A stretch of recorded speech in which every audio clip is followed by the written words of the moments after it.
Welcome into Yankees Unloaded. This is Gary Sheffield Jr. alongside Jake Ellenbogen. Special thank you to Prize Picks for sponsoring this podcast. And if you're here and you're new, please be sure to take the time to subscribe and, of course, liking the video if you have a good time in our comment section or section talking baseball. Got right out front of it, Jake. We've got Andy here, who's a Yankees Unloaded member. We wanted to make sure he didn't disappear. So, Andy, thank you for getting involved. Becoming a member of Yankees Unloaded. Yeah. So really appreciate it. You said it was second deck, correct? Yes, sir. Appreciate you, Andy. Much love. Thank you. So, Jake, our first place Yankees, and I had to say first place because this is not a skies falling event at the moment, but our pitching's a factory. And according to the coverage, likely we're not going to start hitting until it warms up in New York. That's not what we said. That's just a given. Most teams in baseball start to hit when it gets hot outside. The ball travels further. It's easier to grip the ball. It doesn't hurt when you hit the ball at the end of the bat. All that's just Captain Obvious stuff that almost goes without saying. But guys, if you watch today's game and you saw Ben Rice slash a single to right field off Jeffrey Springs, congrats. That was it. They did nothing else the whole game. We talked about pinch hit opportunities. We talked about lefty platoons, righty platoons, when to bring Goldschmidt into the game. We talked a million different things. Guys, there's only so much that Aaron Boone in this exact situation, in this exact moment, can do when you press all these buttons and the whole roster that you put together against Jeffrey Springs, who was really good today, but he was throwing 91, 92, right? 90, 91. And we did nothing. No adjustments, no hard hit balls, absolutely nothing with the bats. And obviously, Jake, we talked about it just off air. We discussed this saying, hey, the question today is not going to be about Ryan Weathers, right? We're going to get to him as well. It's going to be about this offense. And, obviously we want to give a ton of credit to Jeffrey Springs. He was living on the corners all night long, ultimately completely dominated us. He deserves that credit. We're going to discuss Ryan Weathers. Obviously, there's a lot to say positive on that front. He was great in detail, has to be talked about. And Jake, I'll finally put my hand up and say I was right about somebody for once. Ryan Weathers looks wrong like, in this case. We'll see how. Let's not put a fork in you yet, because it's just right. We're talking about the beginning of the season, and things can go south in a hurry, especially in New York. But but I was wrong about this game because I said he was going to have a really hard time against this lineup. That is true. You did mention that because the A's can swing the bat. And so Weathers had to show up. He had to be around the corners. He had to have good velocity in the cold or not. No excuses. And he showed up and gave us 8 strong innings. And we'll talk about that. And of course, we have to answer the prompt of whether or not Brian Cashman did enough this offseason to improve the team. Here's the key: in pursuit of a World Series title. Again, that last part is the most important part. It doesn't say to be 8-4 to eventually win the division. Jake, you and I both, we talked about this literally in our last episode. We expect to win the division, right? We're talking flawed teams in the division, right? Teams off to slow starts, teams dealing with injury. We mentioned those injuries again yesterday. But there's no guarantee of what happens in division. But answering about the moves made this offseason, about whether or not the guys that you see every single day taking at bats for the New York Yankees can take championship level at bats against the Dodgers, against Houston, against maybe a Toronto perhaps, right? So it's hard to know, I understand, with 150 games roughly remaining. But this Yankees lineup is without major changes, Jake. Is everyone just simultaneously ice cold and they'll just get it done 6 months from now and we're just freaking out? Because I don't feel like we're freaking out. I feel like we're being pretty objective with the team. Or is the offense just without major changes to the point where it's going to be a problem again when it all matters most in October? Yeah, I mean, at this point, on my shopping list, I might just add must hit in cold weather, because this isn't just right now. This is also October. So what you're telling me is if you're right and they just can't hit in cold weather, well, that explains why they can't do anything in the postseason. And that's concerning. There you go. Right off the rip. Cold for everybody. And so maybe the style that works in the cold, because people would say, well, what are you talking about? Guys hit home runs, right? We saw Vladdy Jr. hitting homers. We saw Freddie Freeman. We saw Shohei Ohtani. We saw Aaron Judge this past October hitting home runs. But there's also another element to the game for every single one of those teams that had success. Literally every one of them. Toronto hit for contact. The Dodgers hit for contact. All the teams that saw success that made it deep in series just so happened to hit for contact. And I don't know if it's the best possible model to wait for warm weather so everyone can just be feeling themselves in a July baseball game. It's 90 degrees out. Everyone's breaking a sweat and eating bananas in the dugout, and we're hitting fly ball home runs. It makes for a happy Yankee Stadium in July, but is it setting us up to win a division and then to just inevitably fail later on? I don't want to say for sure because it just kind of seems cherry picking, if you will. But Jake, are you worried about how this offense is going to age in October, or do you just think for sure that this group will just be cold to start the season, be carried by pitching, turn it on in the summer, and then cool off in October, and it's just inevitable? Yeah, I'm genuinely concerned about this offense. I think they're going to do what you're saying. You know, as the game, you know, as the season rolls on, things will get better. No one's saying that they won't, and they're 8-4. But we were just saying they were 8-2, and now all of a sudden, oh yeah, we're 8-4. Oh yeah, we're still 8-5. Oh yeah, we're still 8-6. It's like you can see the pattern there. So, oh yeah, we're 8-8, still 500. Everybody, look, okay. Just thought of the craziest thing. The point here that needs to be made is that we brought it up 3 shows ago.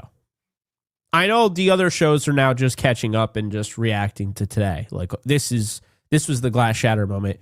You and I have been talking about this even in wins, that this offense has not been producing.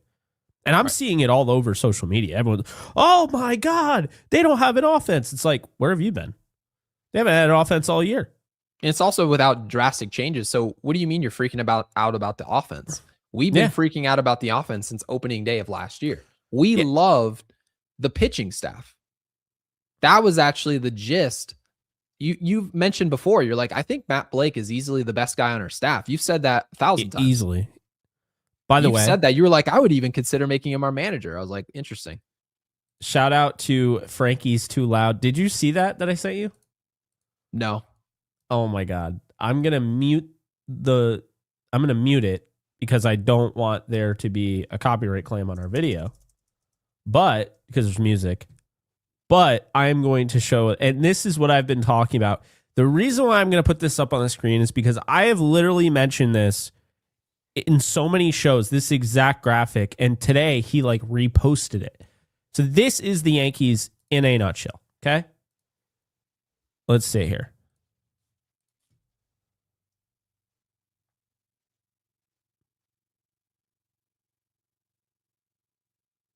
Is this not what we were just talking about? I want you guys to think about what you saw in October of this year. How would you describe the reason for why the Yankees lost? Did they score the way you'd like?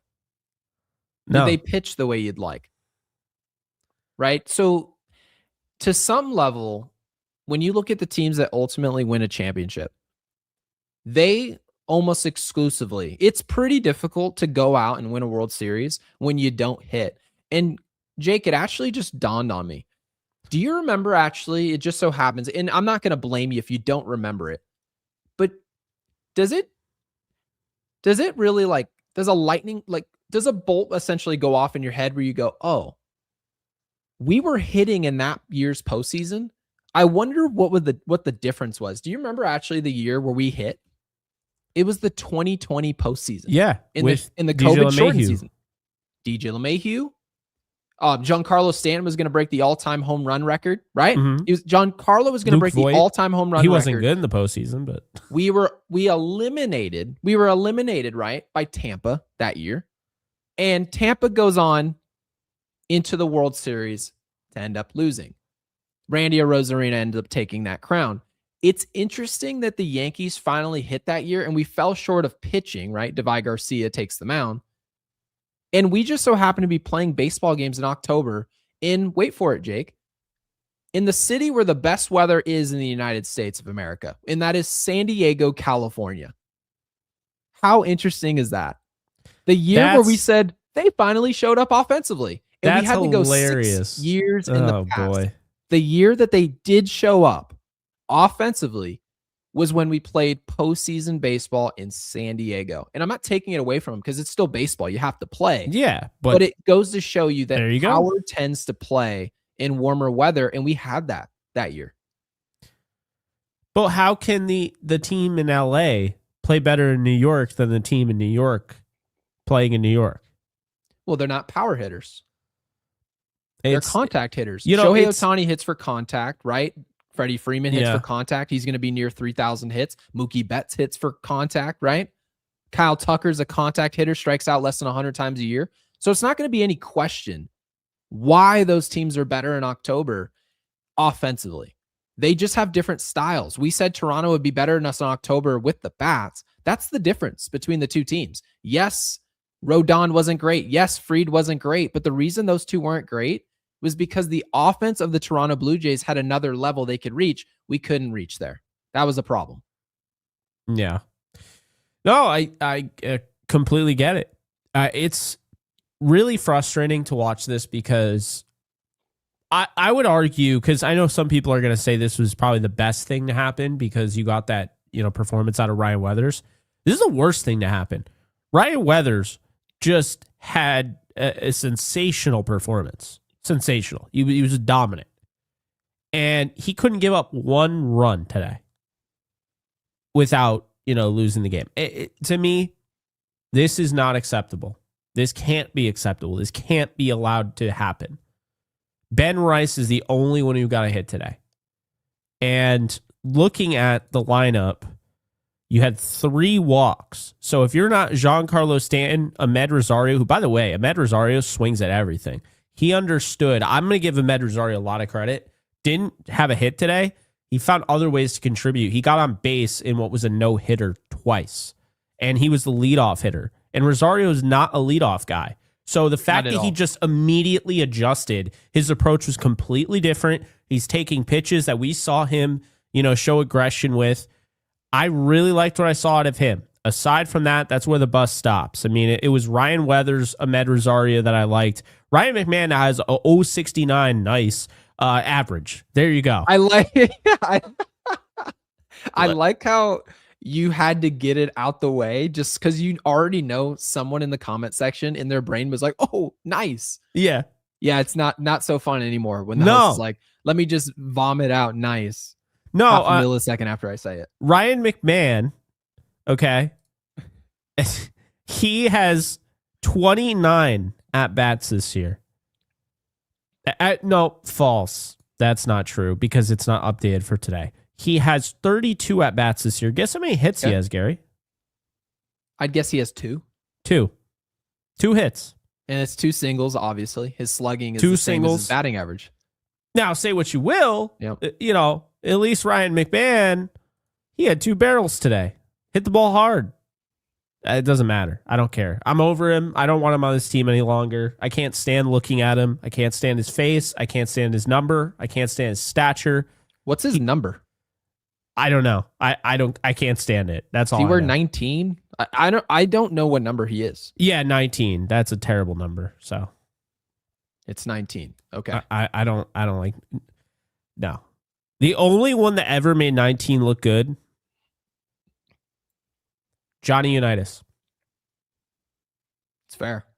Okay, Jose Bautista, he did too. I think he wore 19. I cannot believe because hold on a second. You text me. I want to make sure you weren't joking with me. You said that Cade Winquist, and obviously I want to get Ty Webb here with the super. Really appreciate the 5. Thank you for helping support the channel. So it says Cade Winquist, without appearing in a game, still managed to contribute more Yankees wins than Ryan McMahon. Oh man, who has a negative 0.3 WAR. That is true. That is absolutely true. Oh, was Yzerman 19? I was a big Yzerman fan. I'm totally blanking on it. I can't think of anything. So you're serious. Right, Cade Winquist, for those of you who don't know, he was DFA'd today? Yeah. No, that happened. And by the way, Oh, yeah, he was 19. Okay. By the way, Cade Winquest, now this shows, by the way, this is actually, let's take it back a step. I came up with this title right after I found that out, Gary. Do you know why? Because it goes to show you Brian Cashman doesn't know what the fuck he's doing. No, he doesn't. I was actually just about to say it. Please explain. And that explains everything. We went on here, we gave him the benefit of the doubt. Oh, they haven't had a Rule 5 guy in 10 years. And then because they haven't done it in 10 years, we've now given them credit for like being cautious. When in reality, hardly anybody drafts in the Rule 5 anyway. So they're like, yeah, we like his stuff, like whatever. And they put guys that have actually contributed to this roster in the minor leagues. That includes Luis Heel, who, by the way, was just called up. And they sent Cade Winquest back where he came from to the St. Louis Cardinals. That's how it works. So he just gets shit back. He's a Cardinal. And they could basically be like, nah, we don't want him. And guess what? They might actually choose to do that. But here's the deal, okay? Winquest is an example of Brian Cashman thinking he's smarter than you, me, Joe down the street, Billy over in, the next neighborhood over, everyone at your local bar, guys in suits. It doesn't matter who you are. Brian Cashman probably thinks he knows more about baseball than you do. The reality is this goes to show you that Brian Cashman doesn't actually have a clue of what he's doing. And also, Brian Cashman isn't having to do anything. He is exactly what we see throughout the industry of the workforce. I don't care what anyone says. If you've worked in the workforce, you know there are people that do just enough so they don't get fired, they don't get yelled at, they're just comfortable. And Brian Cashman is quiet. He's quiet quit. Brian Cashman is literally just comfortable right now. He didn't have a good offseason. Let's stop pretending he did. He took advantage of how safe his position he is with the Yankees.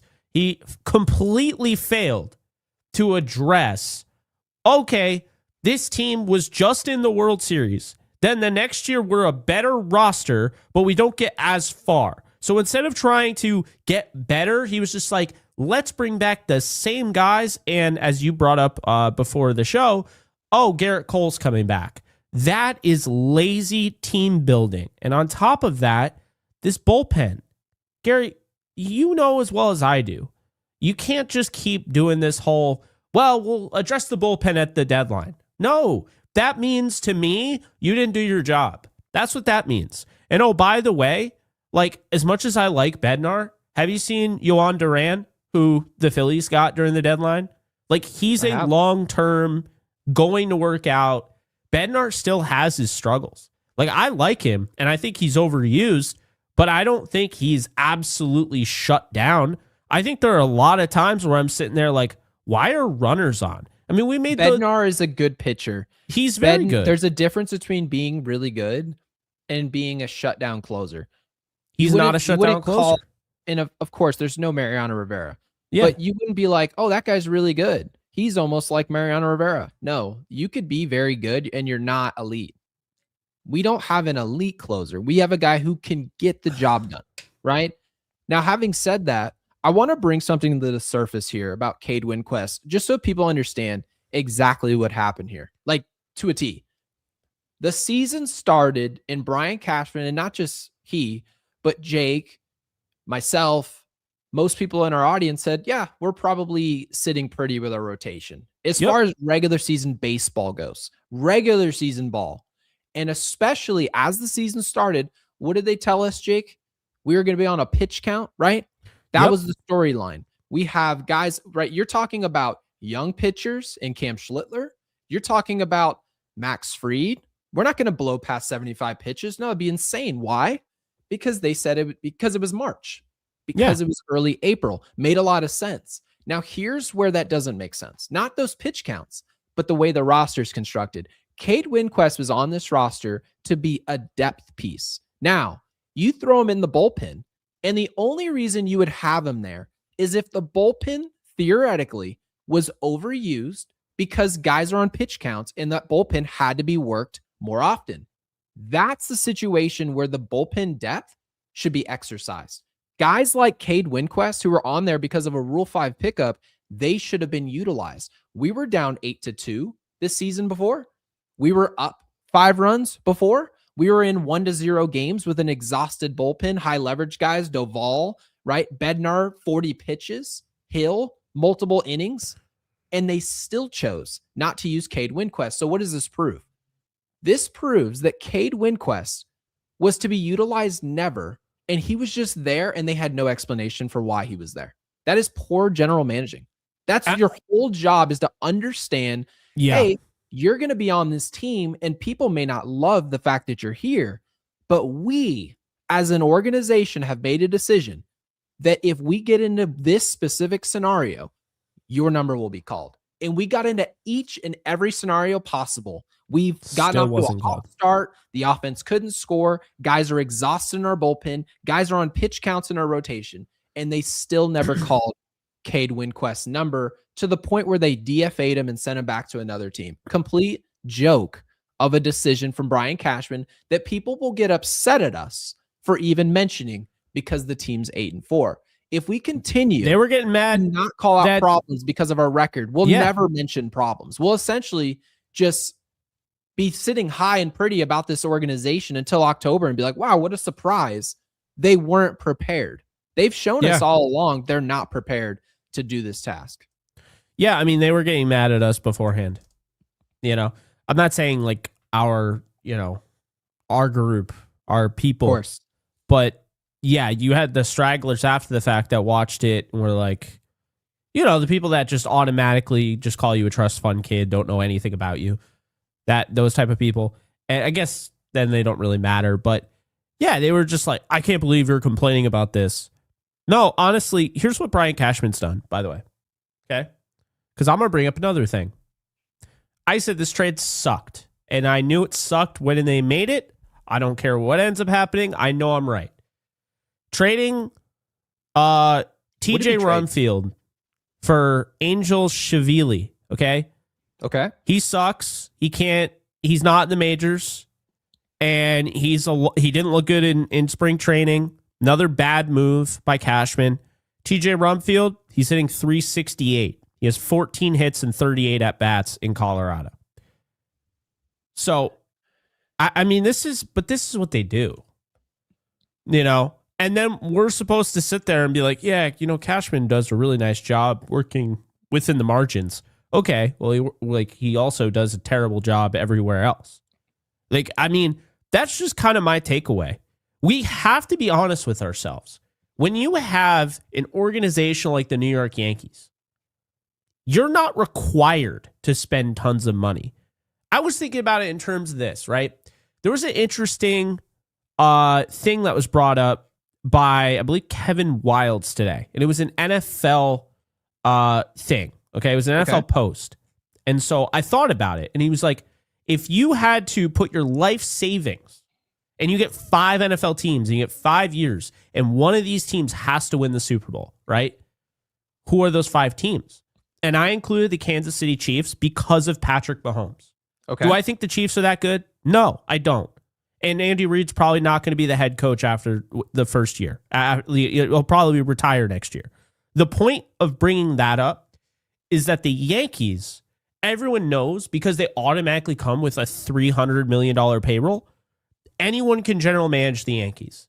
Because all you have to do, because it's acceptable in the Bronx, is win 90 games. And what was the move that we made this offseason? Well, they paid Cody Bellinger. What team was he on last year? The Yankees. And who did they trade for? Because I want to give Brian Cashman credit for one move, right? It was the move that I liked. Yeah, Ryan Weathers. For who? It's for Ryan Weathers. If the one move that you made in the offseason was we traded for Ryan Weathers, how many people this offseason, do you remember? We read our live chat, right? The live chat is right off to my side here. Did you see Ryan Weathers' name anywhere?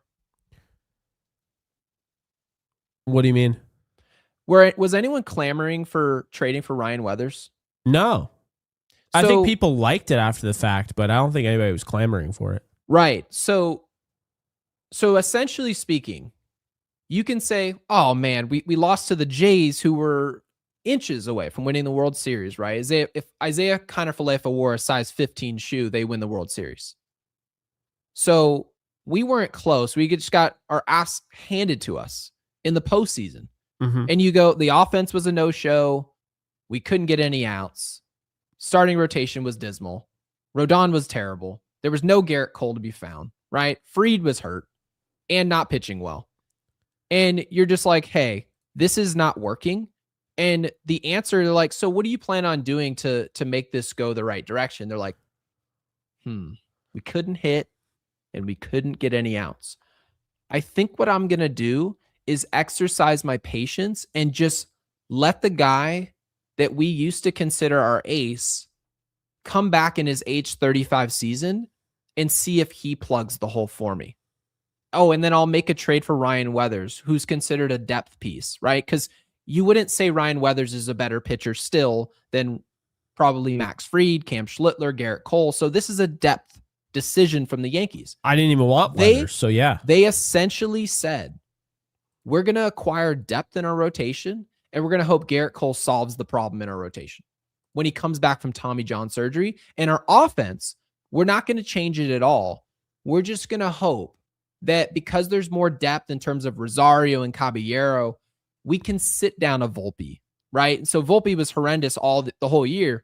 What if we can sit Volpe down when he goes through a cold stretch and give someone another chance? Instead of 94 wins, we'll win 98 games, and those games will be at Yankee Stadium and not Toronto. That'll be the difference. That's the decision, the entirety of it. And there's nothing left out of it.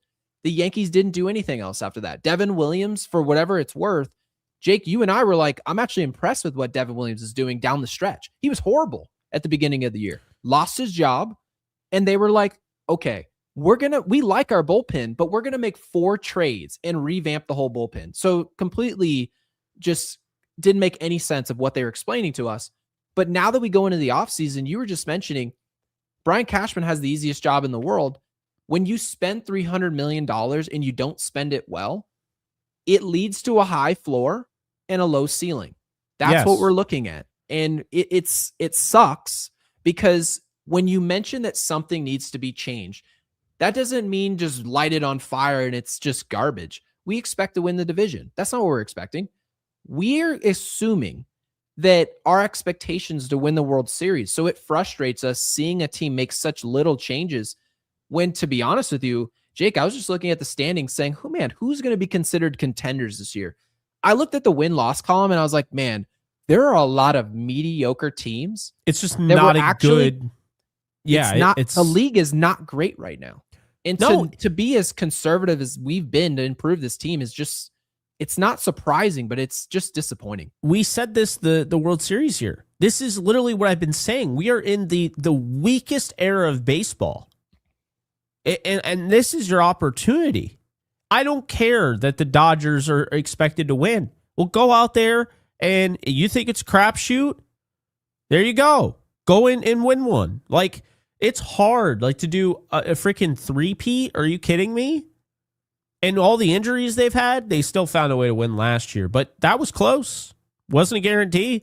So here's my thing, okay? This is what continues to pop in my head because I want people to understand my thought process about why I'm going so hard after Cashman right now. It's like, let's talk about this. I didn't want Luke Weaver back. I see he blew the game for the Mets. Didn't want him back. But did he? I'm going to go watch that. But you go out of your way to basically, like, he flexes his ego around all the time, and I'm just tired of him. There was one instance, asking about Devin Williams, and basically he made it clear, like, Devin Williams, they didn't offer him. They weren't interested in bringing him back. Like, it just makes me laugh because you act like the Yankees have these high standards, and then you go out and you get the bottom of the fucking barrel on these bad teams like the Colorado Rockies. And then I'm supposed to sit there and be like, no, you're right. Devin Williams has no business on this team. But Ryan McMahon, now that's a guy who deserves to, I turned into Chris Collinsworth there, but that's a guy who deserves to be a Yankee. Jeff Passan reported? Me and you were like, oh, thank God. So we first saw reports from other reporters, right? And they said, well, there's multiple teams interested in Ryan McMahon. And you said, I don't want Ryan McMahon. And I agreed with you. Immediately. I was like, We didn't talk about it again. Yep. And then 2 days later, Jeff Passan reports, oh no, the interest is slightly overblown, right? Not that it's dead, but the interest isn't to that level where they're not banging on their door for Ryan McMahon. And then a day and a half goes by and Ryan McMahon's in pinstripes. Yeah. So it goes to show you the type of decisions the Yankees are trying to improve at the margins. They're like, hey, do you want that player? Because based on our evaluation in-house, and we pride ourselves on this, and all teams use this, by the way. It's not like the Yankees are doing something that other teams don't do. But for a team that's a $300 million roster, the most recognizable brand in the world, to be like, hey, small market team that loses a lot of games, do you have an asset that you don't really see what you got? I guess the phrase is diamond in the rough. We think you've got a diamond in the rough over there. Why do we do this so often? Right? Dude. Worked out with Cruz from the Cincinnati Reds. Why do we have to utilize this? By the way, Andy, shout out to you. Thank you for the super. Thank you, Andy. I know you're burned into the screen. I wanted to make sure I want to highlight a few of these comments, by the way. Please go ahead. Yeah. I just got to find them. Yeah. There was a lot of people chatting about it. Let's highlight. You got to star them is what you got to do. You have to use that feature. This one. Okay.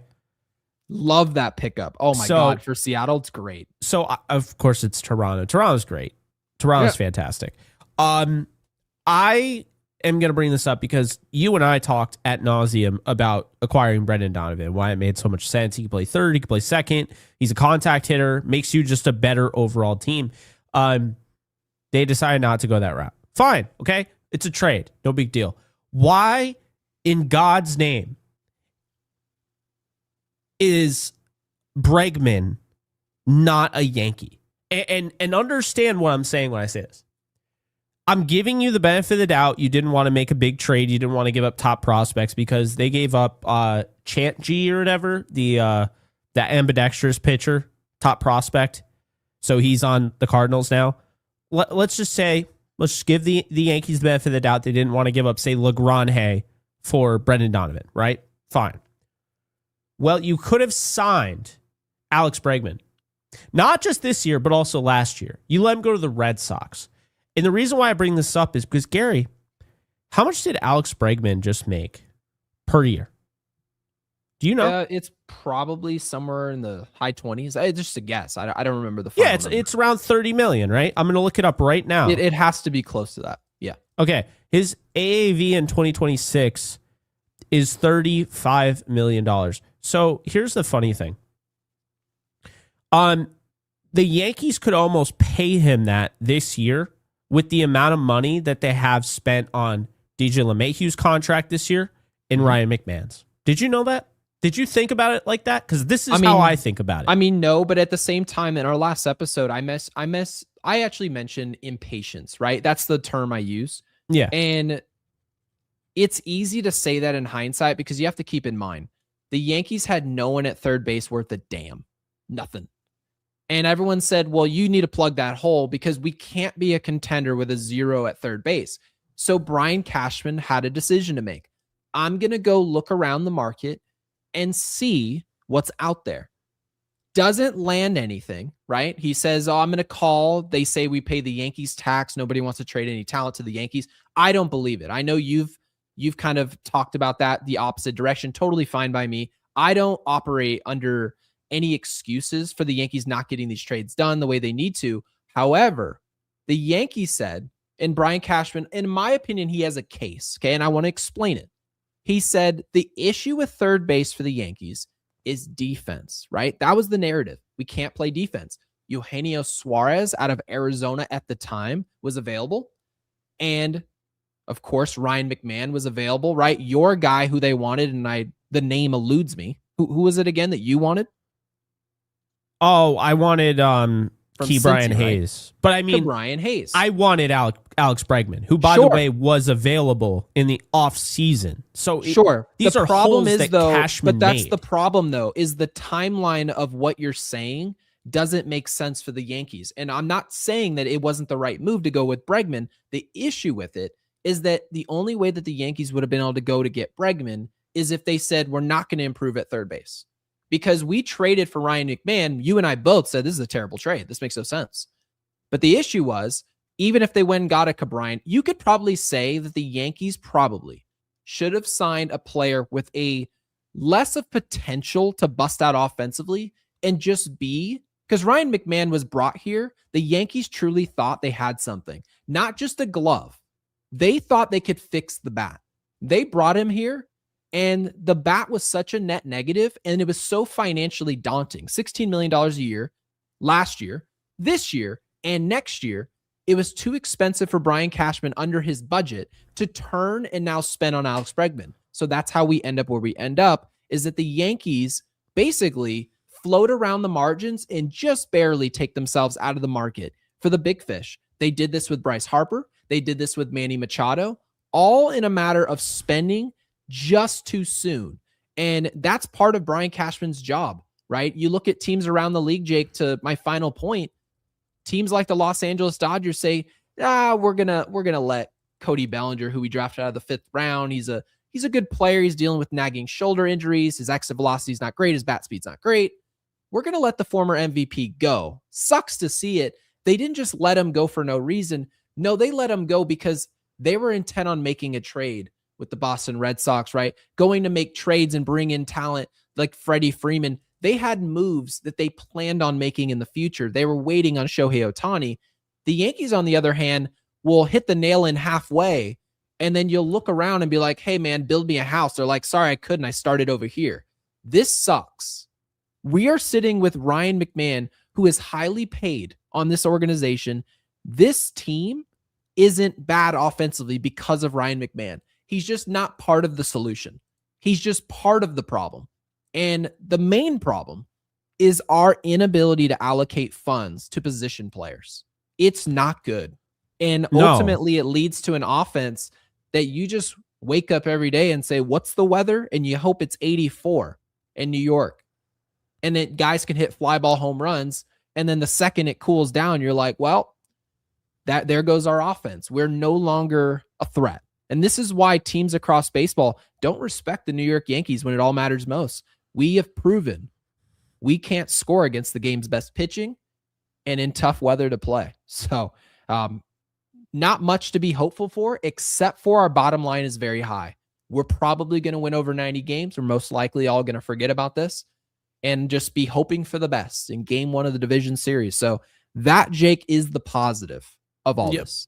And that's key Brian Hayes, who they could have gone out and get. I'm not going to say he's amazing, but what I am going to say is he doesn't walk a lot because he also doesn't have to. He doesn't strike out a lot. He puts the ball in play. Like right now, his batting average sucks. I'm not going to say it doesn't. But for people saying that, you know, he's somehow hitting worse than Ryan McMahon, I would wholeheartedly disagree. You know, because if you look at the expected batting average, well, I'll show it to you. Ryan McMahon's is a 121. And you got Key Brian Hayes at a 235. Key Brian Hayes is also, again, not striking out, whereas Ryan McMahon, this is what we're seeing here. Well, wait a minute, Jake. Aaron Boone told us today in the postgame that he believes Ryan McMahon's taking on some pretty good at-bats. Oh, I don't care at all. I do not care. And you know, I don't know why I always, when I say I do not care, always have to sound like I'm Mike Tomlin. Yes. Yeah. But that's what it should be. But yeah, it should. But here's the deal, Gary. Okay. And this is just the cold hard facts here, is that the Yankees are showing us every day, because guess what? Ahmed Rosario is probably going to end up being an everyday player. That's what we're going to find out. He's probably going to end up being an everyday player. And so what's so funny about him being an everyday player is that they could have just gotten Ahmed Rosario and not gotten Ryan McMahon. On a 1-year deal. Literally. And guess what? Now, because people could be like, well, the defense. Okay, guess what? I'll give you $16 million or defense. What would you rather have? I'd probably rather have the money so I have the ability in the offseason. Because this is why, by the way, everyone's like, why are they going with Paul Goldschmidt as a 1-year deal? Why would we ever do that? People are hating on Paul Goldschmidt. Dude, he should be at 3rd over Ryan McMahon at this point, because I know he can actually hit. The attractiveness of signing a player like Paul Goldschmidt or anyone else, right? We were talking same conversation last year, over a year ago about, right, Santana. The reason it's such an attractive deal is because there's no constraints down the road. You sign a 1-year player, you get output. They're probably a platoon option. Let's be real. Paul Goldschmidt was that. He's okay against righties. He's really good against lefties. And obviously that's a very niche job. Okay, go sit on the bench. We'll wait for that niche job to present itself, and then we'll put you on the field. And then the Yankees, of course, face lefties, and Paul Goldschmidt doesn't see the field. So, I mean, who would want this guy, right? He sucks, man. He doesn't strike out, and he walks, and he's a good fielder, and he hits. Yeah. Why the hell would you he's ever hit major markets? He's been on contenders. I don't know. It doesn't make sense. Why on earth would you ever want this player? I don't get it. Maybe I should get it, Gary. I don't get it. No idea why anybody would want this guy. And then let's look at Med Rosario. I'm sure someone's going to say, well, why would you want a player that's 32 years old? He's on the back half of his career, as if the Yankees have 5 years to wait on a 24-year-old, on a 22-year-old. You don't have time to wait. You're waiting on Aaron Judge. If we don't win with Aaron Judge, we don't win. So, hey, by the way, that looks pretty darn good, doesn't it? Look at the barrel percentage. Look at the expected slugging. Small sample size, but you know what? Med Rosario, you have a chance to completely change your career at age 30. And don't say it's too crazy, because we've seen it before. We saw Chris Davis turned into a star essentially overnight. We saw what's his name do it, Jurickson Profar. He did do it with a needle and some steroids. Jesus, man. Well, I'm just saying, he sucked wind, and then all of a sudden he was a roid monkey, and then he was great. Oh man. I mean, here's the thing. Med Rosario, as you can see, 280, 276, 250. Like he hits above 250 every year. Professional hitter, man. So yeah, I am all aboard just letting Rosario start. Like, he's an everyday starter for me moving forward. That's how I feel. The reason he doesn't start for teams, and this isn't to say he's a bad player. It's none of that. Mm-hmm. The only player in the league that can deal with a high chase rate, low walk rate, right? Because you see the walk percentage, you see the chase percentage, right? You see the whiff percent, you see all those numbers down there, but yet you see a sea of red up top. Part of the reason a player like this doesn't start consistently is they get very streaky. One moment you're like, man, he's hitting 290s all over the base paths. And then all of a sudden, that player who faces really good pitching, the one thing that good pitching can do, and just great pitching staffs, is they can read the scouting report. And that's not to say that Rosario shouldn't start, because Jake, I think you make a great point.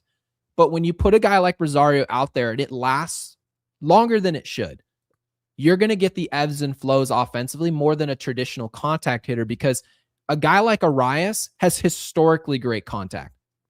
Med Rosario doesn't. He's just a professional hitter that, again, he's a niche player. You look up and see 332 at-bats. You see 181 at-bats.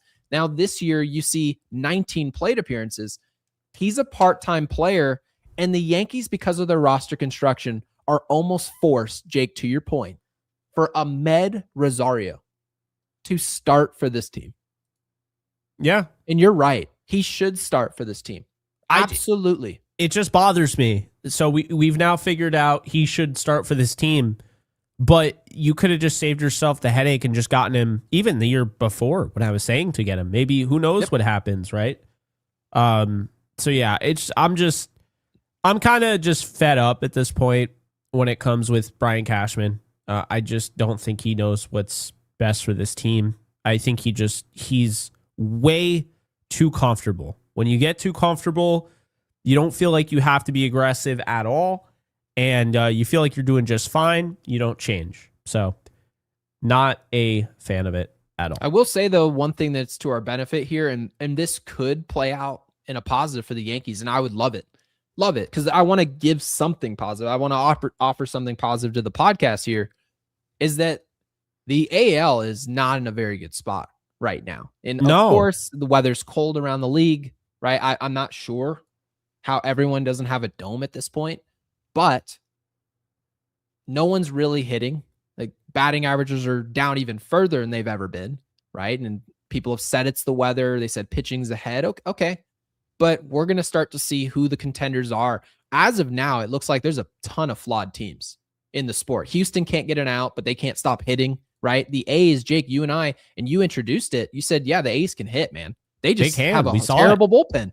And you see Mark Leiter Jr. comes out as their closer, and it just so happens to be the game that we won. So he was the only one that looked terrible. So he was the only one that looked bad. Yeah. Literally it.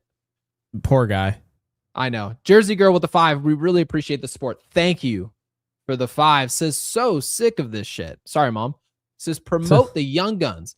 Jones, Dominguez, Lombard. No, Lombard's swinging a hot bat. Jones is not. 20 strikeouts in 17 innings. Ridiculous. Boone's post-game remarks are nonsense per usual. So Spencer Jones isn't hitting at all, so he's probably not warranting a promotion. The Yankees aren't hitting really. Like, if we want to diagnose where the Yankees are bad, we also have to remember where they're bad, right? Yeah. You wouldn't really look in the outfield and say, by the way, Jake, I really loved your take about Grisham, and we'll get into that a little later in the show. Thank you for reminding me, by the way. Because Aaron Judge is not a problem. We know that. He's not hitting right now, but he's not going to be an issue, so he's fine. Cody Bellinger, same deal, hits lefties, good enough against righties. He's one of our better players, not a problem. It's really a matter of getting Grisham out of there. Like, if you don't believe in the whole Grisham repeat, right, of what he did last year, then you might as well go ahead and get, I think the answer is probably Jason Dominguez, and you just live with the worst defense. I think that's the answer. You just hope that the defense doesn't kill you, and you take his bat into the lineup. And then Lombard Jr. is the only tricky one here. I still don't feel like he's necessarily ready, but we suck in the infield. Anthony Volpe is probably going to come back and start on this team, and part of that is because of the lack of production we're getting in the dirt. It's not good, and that includes defense, by the way. So I don't see exactly Spencer Jones fit at the moment. Jason Dominguez, I can see. I feel like J-Dom actually has a lane here to get an opportunity. And then Lombard, I think, is a little early. So, Jake, what do you think about this trio right here? I'm at the point where I feel like I always end up when it comes to the Yankees. The bar that you've set is so incredibly low. Why are they not up? I mean, that's just how I feel. Grisham, the fact you're paying him $22 million, look, it's exactly what I was saying. You know, you're getting a guy that can get 2 to 3 walks a game, but he's not hitting in big moments. And by the way, this is something that's gone on for a while. This was last year. He had some big moments, but he's not consistent in those because his job, the way he sees it, is he gets on base.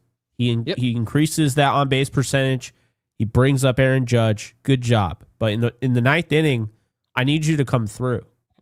It's like, you know, I can't give you playing time when you're not coming through in those moments. And it's almost in a weird way. Like, I almost don't even blame Boone because I don't think this, like, I think they're good. I think they're a very good baseball team. But like, Grichuk is not good. He's not at all good. His at-bats are not competitive. He is a terrible option off the bench. He was a platoon today and struck out 3 times in 3 at-bats. Gary, it's not about the strikeouts to me. I don't care about the result. No. How did it come to that? I want competitive at-bats. His at-bats suck.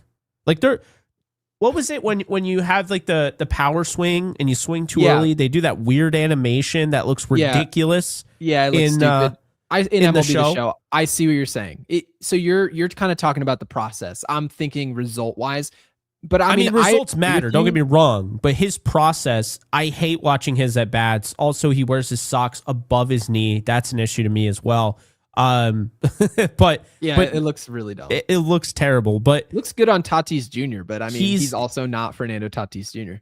Yeah, I mean, Fernando Tatis Jr. also looks good doing everything, pimping and all that. Well, he also hits a lot of home runs, and he throws. You know, he competes. I think that's it goes back to the whole thing with WinQuest. This roster is not as competitive as it should be. Not having Jason Dominguez makes these guys too comfortable. We already have a GM that's too comfortable, and you see what's happening there. If you don't have competition, these guys kind of know what their role is. Why do they don't feel any pressure? They're just fine, set in their ways. Trent Grisham now knows nobody is coming to take his job this year. Like Grichuk knows they're not calling up, Jason Dominguez because this Jason is actually Dominguez a great point. Yeah, this is actually a playing great every point. day. Grisham can go 0 for 40. And if you really look at the roster, who would you say is going to start over him? Last year, they were like, we've got 4 guys in the room and there's only 3 spots, so you guys better get it going. And people were complaining that you had one guy go 2 for 2 with 2 homers, right? We saw J-Dom hit 3 home runs in a game against, I believe, the A's on the road, and he didn't play 2 days later. And people were frustrated by that, but the one thing that it brought was a level of competition and iron sharpening iron. But now, as it's currently constructed, there's no one in the room to look over their shoulder. Everyone just in the spot that they're in, and they can go, like Ryan McMahon can go 2 for 30, play bad defense, and that's not our opinion. That's what the stats say, the analytics say, analyze. But you'd be like, he's not good on offense, he's not good on defense, and there's a platoon guy who's going to come off the bench and start over me the next day. I'm going to be back in there against a lefty in Springs today. Made no sense. Dude, there's like no competition. They made it out to be like on Hot Stove and everything. Everybody's going to have like their specified role. They made it out to be like that's a good thing. It's not a good thing because It'd be now good if they were better players, I'd say. Yeah, I mean, but Randall Grichuk isn't good. And I've said this. This is why I didn't want him. So now you're telling me, and honestly, you look at the whole offseason, I didn't like most of their moves. And it went down exactly like I said it would because I told you they're going to roll out the red carpet and like make it a big event when they signed Cody Bellinger. But it was like, you know what I'm saying? So Look, I love Cody, love Judge. I like Jazz. I like Austin Wells. I really like Ahmed Rosario. I like Caballero. I love Ben Rice. Like, okay, whatever. That said, there are players that I really do not enjoy being on this roster. Trent Grisham, to me, is just a guy. I don't think, and actually a really good point made, once again, Scott Ross with the tweets. Killing it. Give him his own show. How are you seeing these tweets? I don't see Scott anywhere on my Twitter. Yeah, I don't see him in here anymore, but I see him on Twitter. It's weird. So Scott is probably here. But anyway, I tweeted out the whole quote tweet about Cade Winquest, and then he tweeted on my thing. He didn't tag you, but he tagged you the last time. Running it back was stupid. To break even, you'd have to assume no fall off whatsoever from Judge, Bellinger, Grisham, etc. To improve, you'd have to assume improvement from Wells, Volpe, etc. Then you'd have to assume McMahon improves. Total failure. Could not agree more. And as a matter of fact, they're not running it back because as much shit as we give Jason Dominguez for his defense, they're missing Jason Dominguez's contact and his speed on the base paths. You can't tell me otherwise. So right now, the Yankees are a frustrating baseball team that have the best pitching rotation in baseball. They're not even at their, they're not even in their final form. But all jokes aside, I mean, they have they have the best rotation in baseball. They're pitching lights out. Their bullpen isn't really all that hot, and yet they're still not giving up tons of runs. But their offense, we're basically just sitting here hoping that just miraculously, when it gets warm out, they're going to not be at this level. And maybe they won't, Gary. But if you think for a second watching this team, the way that they've been hitting lately, if you think for a second that this team won't be in a boon swoon again in June and July, I hate to break it to you. This is exactly the type of team that would go weeks without winning games. This is the type of team. When you look at the lineup, and let's just go through the lineup real quick, Gary. So today, Rosario. Let's get Ahmed Rosario off the screen. I love how it just shows us. Oh, he's still on the screen. My bad. Yeah, I love how it shows us a couple dots, and it's like the 2 homers he hit. Yeah. So anyway, Ahmed Rosario, speaking of which, he led off. He had 2 walks today. Mm-hmm. All of his at-bats, I felt, were competitive. Wouldn't you agree? I agree. Yes, okay. I would agree. Aaron Judge is a competitive at-bat, obviously. Cody Bellinger is a competitive at-bat. Yep. Giancarlo Stanton, he's a competitive at-bat, although when he's at his worst, like he's really bad. Yeah, my mom texted me about that actually a couple days ago. She's like, man, actually we were on the phone. She said, George Washington cutting down a tree, as you always say. I think that's actually exactly what I said. I said, when he looks bad, it's it's arguably the worst at bat you've ever seen, but you just sort of know based on his pass, and you just know on his pass, this is the type of guy that'll just flip the switch and we just let him do. Look, he basically let him do what he does. Oh, absolutely. Giancarlo's a professional at bat. He's a good player. You can do that when you've actually produced. When you're Ryan McMahon, who's never produced, you've never done anything for this team. The only thing Ryan McMahon has done for this team, he's an all-star, is fall into the dugout making that catch. I give him all the praise in the world for that. That's Someone the only... tweeted me today, and they were like, he can see the ball with his glove. Maybe he should bring his glove up there to the plate. Barry Bonds says it all the time. He's like, they asked him, do you think you can hit 100 miles an hour? And he's like, right now? Of course. First of all, he's absolutely a buffoon if he thinks he can hit 100 miles an hour right now. Barry Bonds? He said that. Barry Bonds would hit better than 069 right now. I'm convinced. Yeah, probably. I agree with that. But and by the way, Ken Griffey Jr., your dad, I think a lot of these retired players would actually do as well as Ryan McMahon's doing right now. I don't think it's that crazy to say that. That's pretty sad. But I guess like he has 2 hits and 32 at Barry bats. says if the catcher can catch the ball, I can catch it with the barrel of the bat. And so like I like the premise of that. I do too. And the fact that Ryan McMahon, whose hand-eye coordination is as good as it is in the field, is that bad at the plate is just staggering to me. I can't understand it because you've mentioned he looks really good out there. Like you would assume if you didn't know baseball and you didn't know the players at all, you didn't recognize anyone, you'd look at him in third base and be like, that's probably one of their better players. And he just, for whatever reason, hasn't put it together. What do they call those kids? They call them like showcase players. Where I don't care if you're hitting it 100 miles an hour every time you're hitting it into the ground. I don't care. You're killing bugs. I don't care. But anyway, back to the original point. We'll call Stanton a competitive at bat more often than not. Yep. Jazz Chisholm is not a competitive at bat right now. Just not. No, he's not a consistent competitive at bat. And matter of fact, last year, I would consider Jazz to have had a good year, and he still wasn't a consistent competitive at bat, believe it or not. It's kind of like rolling the dice. Honestly, his at bats were literally a crapshoot. Yeah, I would say so. Like you're essentially waiting for him to just catch one. That's how I describe it. You're waiting for him to catch one. And he's pretty good at that, right? Ben Rice. Like ultimately, he can do that. He's obviously a competitive at bat. The only one who got a hit today. Randall Grichuk. No. What's a word that's lower than not? Because that's what Randall Grichuk is. Lower than not competitive? Yeah. Like pathetic. He's not worthy of being in the league. He's at the ocean's floor. Okay. Yeah. Awful. Like I hate watching him hit. Just kidding. He never hits. So Austin Wells, not a competitive at bat. He's at ocean's floor. He's one of the worst. He's one of the worst bats that I've seen the last 5 years.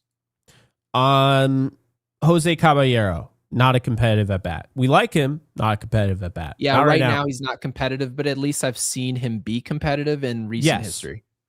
Trent Grisham, I'm going to say he's not.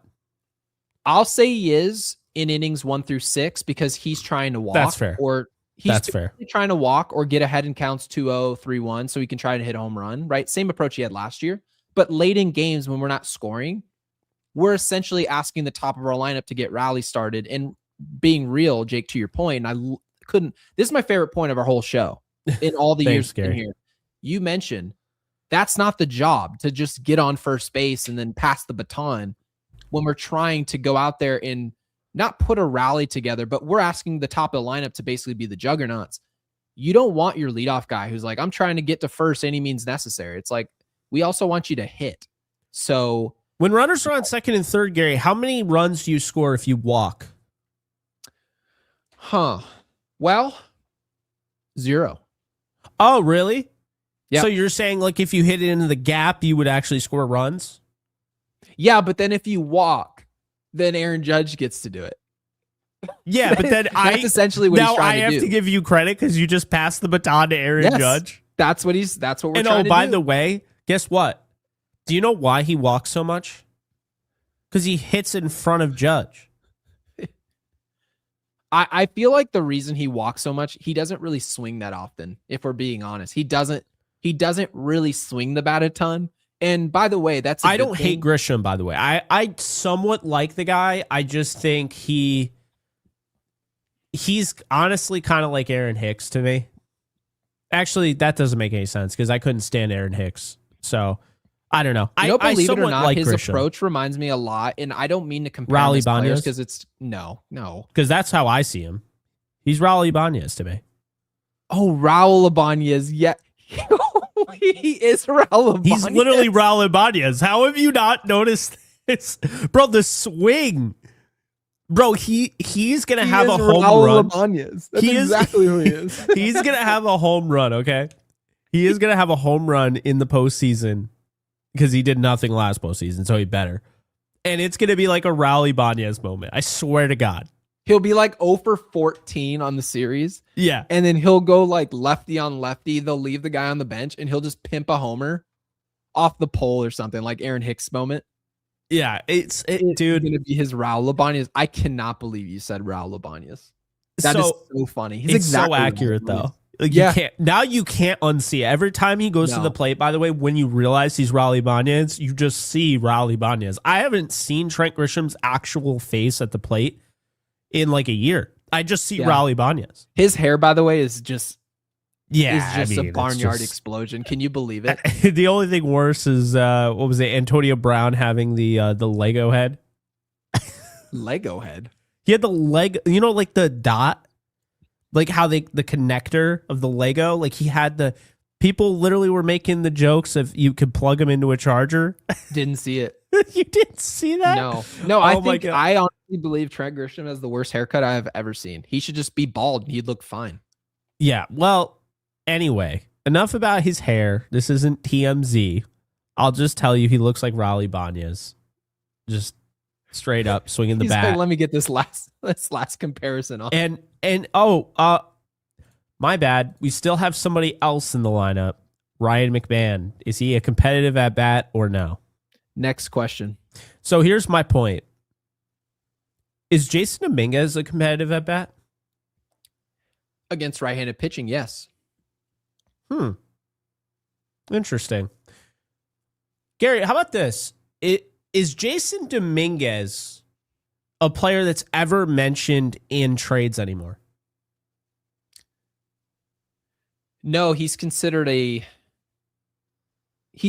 fluff and a mega deal. Like, for example, when we saw the report a few weeks ago, and this was maybe 5 or 6 weeks ago now, about Paul Skeens eventually becoming available and the Yankees apparently were trying to make trades, people are like, yeah, it's going to probably include George Lombard Jr., Spencer Jones, and they named Jason Dominguez actually 3rd or 4th in that trade. So no. Yeah, he's no longer a headliner. Nope. So is it fair? Could I not make the argument that you don't really have to preserve his value because he doesn't really have value at this current time? It's fair. Okay, interesting. Yeah, so he's currently hitting 368 with a 442 on base and an over 1,000 OPS. He's 14 for 38. And I'm just kind of sitting here like, look, I understood it. Like, okay, you want him to play every day? Gary, have we not also talked about the fact that AA offers more competition? It's better pitching than AAA? You've said that on multiple occasions, including the reporters we brought on our show. So could I not make the argument? I don't know why this turned into a whole lawsuit and everything. Like we're in court, but could I not make the argument that Jason Dominguez actually isn't benefiting going up against AAA pitching? Yeah, you can consider it a punt year. That's probably how I consider it, is him just going and beating up on inferior AAA pitching instead of going even to AA. Or just being up in the big leagues. I feel like it's just a wait. Let Jason Dominguez wait in the wings for the big league team to go try and win a World Series against an inferior AL competition. And if they fail at it, unfortunately, then Jason Dominguez no longer has Trent Grisham in front of his face. He essentially can battle for a starting job next year when it's only between he and Spencer Jones. That's what I see so far of what they're doing. So I would agree with you. I think it'd be to Dominguez in terms of value. I think it'd be to the Yankees and not just J-Dom himself. It'd be to everyone's benefit. to give him an opportunity to play, because right now the ceiling is so low that yes, we're going to win a lot of regular season games. We're going to pitch our asses off just like we all expect, but is the ceiling where you need it to be? Right. And I feel like Jason Dominguez has the skill set, right? He has the speed. He's got the contact to really mesh well with what we have in our offense. The defense is terrible. And I think that's essentially, Jake, just going to be something that's unintended consequences of playing his bat in this lineup. I think at this point you might have to accept it given how bad this team is offensively. Yeah, I'm honestly, I'm thinking I would call Jason Dominguez back up. I think the offense is just lacking juice, and Dominguez hasn't been poisoned with the rationale that he has to be home run or strikeout. I think he still has that contact bat. He still has the speed. You understand the defense isn't great. I want him on the roster. I don't care at this point. What good does this really do? Maybe you're using this to boost his confidence, which is ironic because wouldn't this crush his confidence? Like, oh yeah, you've been the major leagues for 2 years and now we're going to send you down. Weird, but I'm just going to say, I think it's time to call up Jason Dominguez. I do. And I think Randall Grichuk should be sent to Mars. Winquest never should have been on the roster anyway. And I think they're going to have to make a decision on Trent Grisham. They're going to have to give this time, but because I honestly have, and I know we've kind of disagreed on this. I think Dominguez is not meant to be a corner outfielder. Because where do you want him in center field? I would want him in center field. And the reason why I think he'd be better in center field is because I think those angles are completely different. When he's out in left, you could tell. What are the like I was watching him and I'm like, why does he struggle so much out there? Right? It really feels like he struggles with that angle. Like he struggles with that fly ball that's kind of carrying in left field. And it's always on an angle. He doesn't struggle. He doesn't have stuff fall in front of him. And he doesn't have stuff that just goes straight over him. He has stuff that goes over him on an angle. Have you noticed that? Because I have. Yeah, and also kind of to your point, and obviously I don't fully agree because I don't want to see Dominguez in center field. However, how did the defense look again from Trent Grisham last year analytically? What was it again? It was not very good. It was not very good. So if we were getting some Harrison Bader production defensively in center field from Grisham, but the bat was a slight regression or what you saw last year, then you could say, yeah, J-Dom's not going to be able to play. Why? Because he has to go to left field. We're getting too good of defense from our center fielder. We're not getting great defense from our center fielder. Analytically, eye test, any of it. And so much so that it's not our opinion. It's also something that Aaron Boone addressed this offseason. He said, we believe that the defense was as bad as it was last year because of his hamstring that he clearly was playing through, right? We talked about that and we addressed it at the time. Now, having said that, they acknowledged that the defense wasn't good. So it now begins to question, if the defense wasn't good last year and you lost to the Jays in the postseason and you've got a player who's a better hitter than Trent Grisham, I believe that's a fact. I believe Trent Grisham is not as good offensively as Jason Dominguez. I believe that. Now, having said that, if you didn't have good defense already, why not just put the player who's also not a good defender and hope that he gets better? Because Trent Grisham's not going to be on this roster 2 years from now. So maybe you can put out a player where there's a ceiling to be had. Maybe that's a problem that the Yankees have. And obviously they're incentivized not to go this direction by accidentally flipping Trent Grisham, who I believe is a good, not great player at all, player, $22 million. So now they're in a way hesitant. And is this, by the way, these numbers, when you talk about percentiles, is defense a part of this chart as well? Because I almost have to get out my microscope to read that. It is not. So this is just hitting, but he does have a 97 grade which is right up there with Connor Griffin. Okay. So he's literally right now one of the best hitters in AAA, showing you that, hey, if you're one of the best hitters in AAA, I think it's fair that you should be in the big leagues.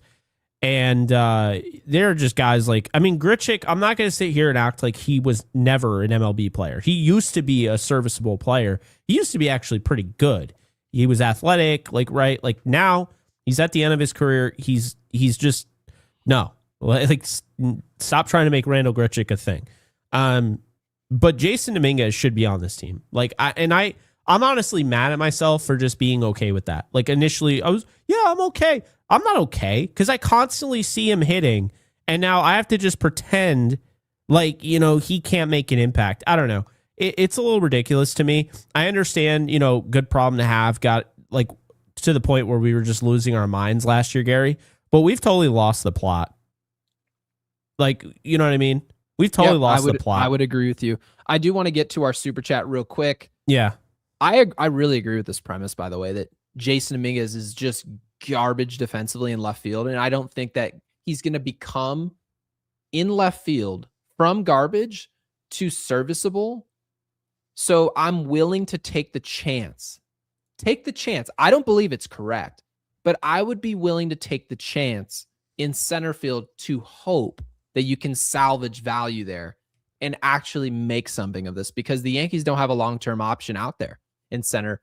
Adam, thank you for the lemon. Really appreciate it. Thank you for the 10. Said there's a lane where Volpe and Rosario are in the left side of the infield every day in October. Judge has to wake up and he will, but really could use some timely hitting from him. Yeah, we absolutely could use some offense from Aaron Judge. Jake just described it as still good at bats. Aaron Judge doesn't really know how to take poor at bats for an extended period of time. He's that good of a player. But having said that, yeah, it's not Judge-esque of what we're watching. And yeah, there's definitely a possibility we see Volpe and Rosario on the left side.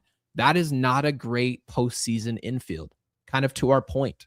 That's not great. But if you're putting up runs, are we going to care? And the question is, like, would you actually put up runs? Well, Volpe long-term has shown he can't hit righties and he destroys lefties. More times than not, you face right-handed pitching in the big leagues. So Volpe statistically, if he was a part of the solution offensively and it was just the shoulder that was bothering him and he actually was improving as a player, well, he would be doing something he hasn't done in the multiple years he's been in the big league level to prove us wrong. And I would love for that to happen, but we don't usually make predictions for players in a positive way to show us something that's literally never been shown at any point. And then Rosario, we just don't think he's a full-time player. We think he's a good ball player, but is he a player that you can play every single day, play over a 7-game series? No team in baseball has made that decision yet. And it just so happens that the New York Yankees with a $300 million payroll are going to be willing to do it on the back half of Aaron Judge's career and wager a year with Ahmed Rosario as their starting third baseman. It's a wild decision to make when players like Bregman, right? There were a lot of players out there to be had. And Jake, unfortunately, it seems like this situation with Volpe and Rosario, it very well could be the answer that Brian Cashman and Aaron Boone throw out there on the field in the most important time of the year. Yeah. I hate that I'm about to say this, but I'm not going back on it. I really don't think Anthony Volpe's great. Like, I just don't think he's magically going to turn into anything special. But if he's at least serviceable, I mean, he's 24.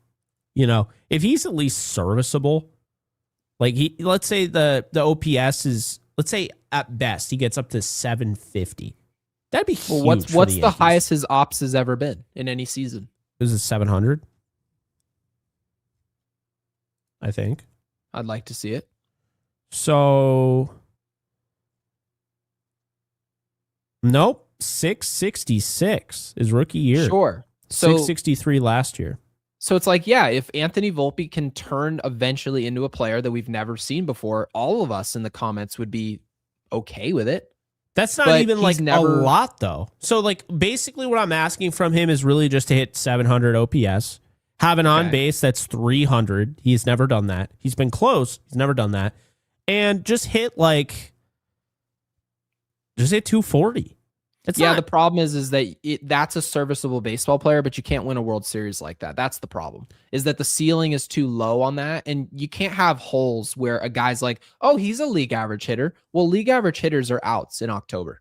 So we also have to remember that while I'm I not saying agree I with like what you're Volpe. saying, right, but the problem is that it's not a matter of us liking him or not. It's that, well, we would accept a 700 ops. It's like, well, would we?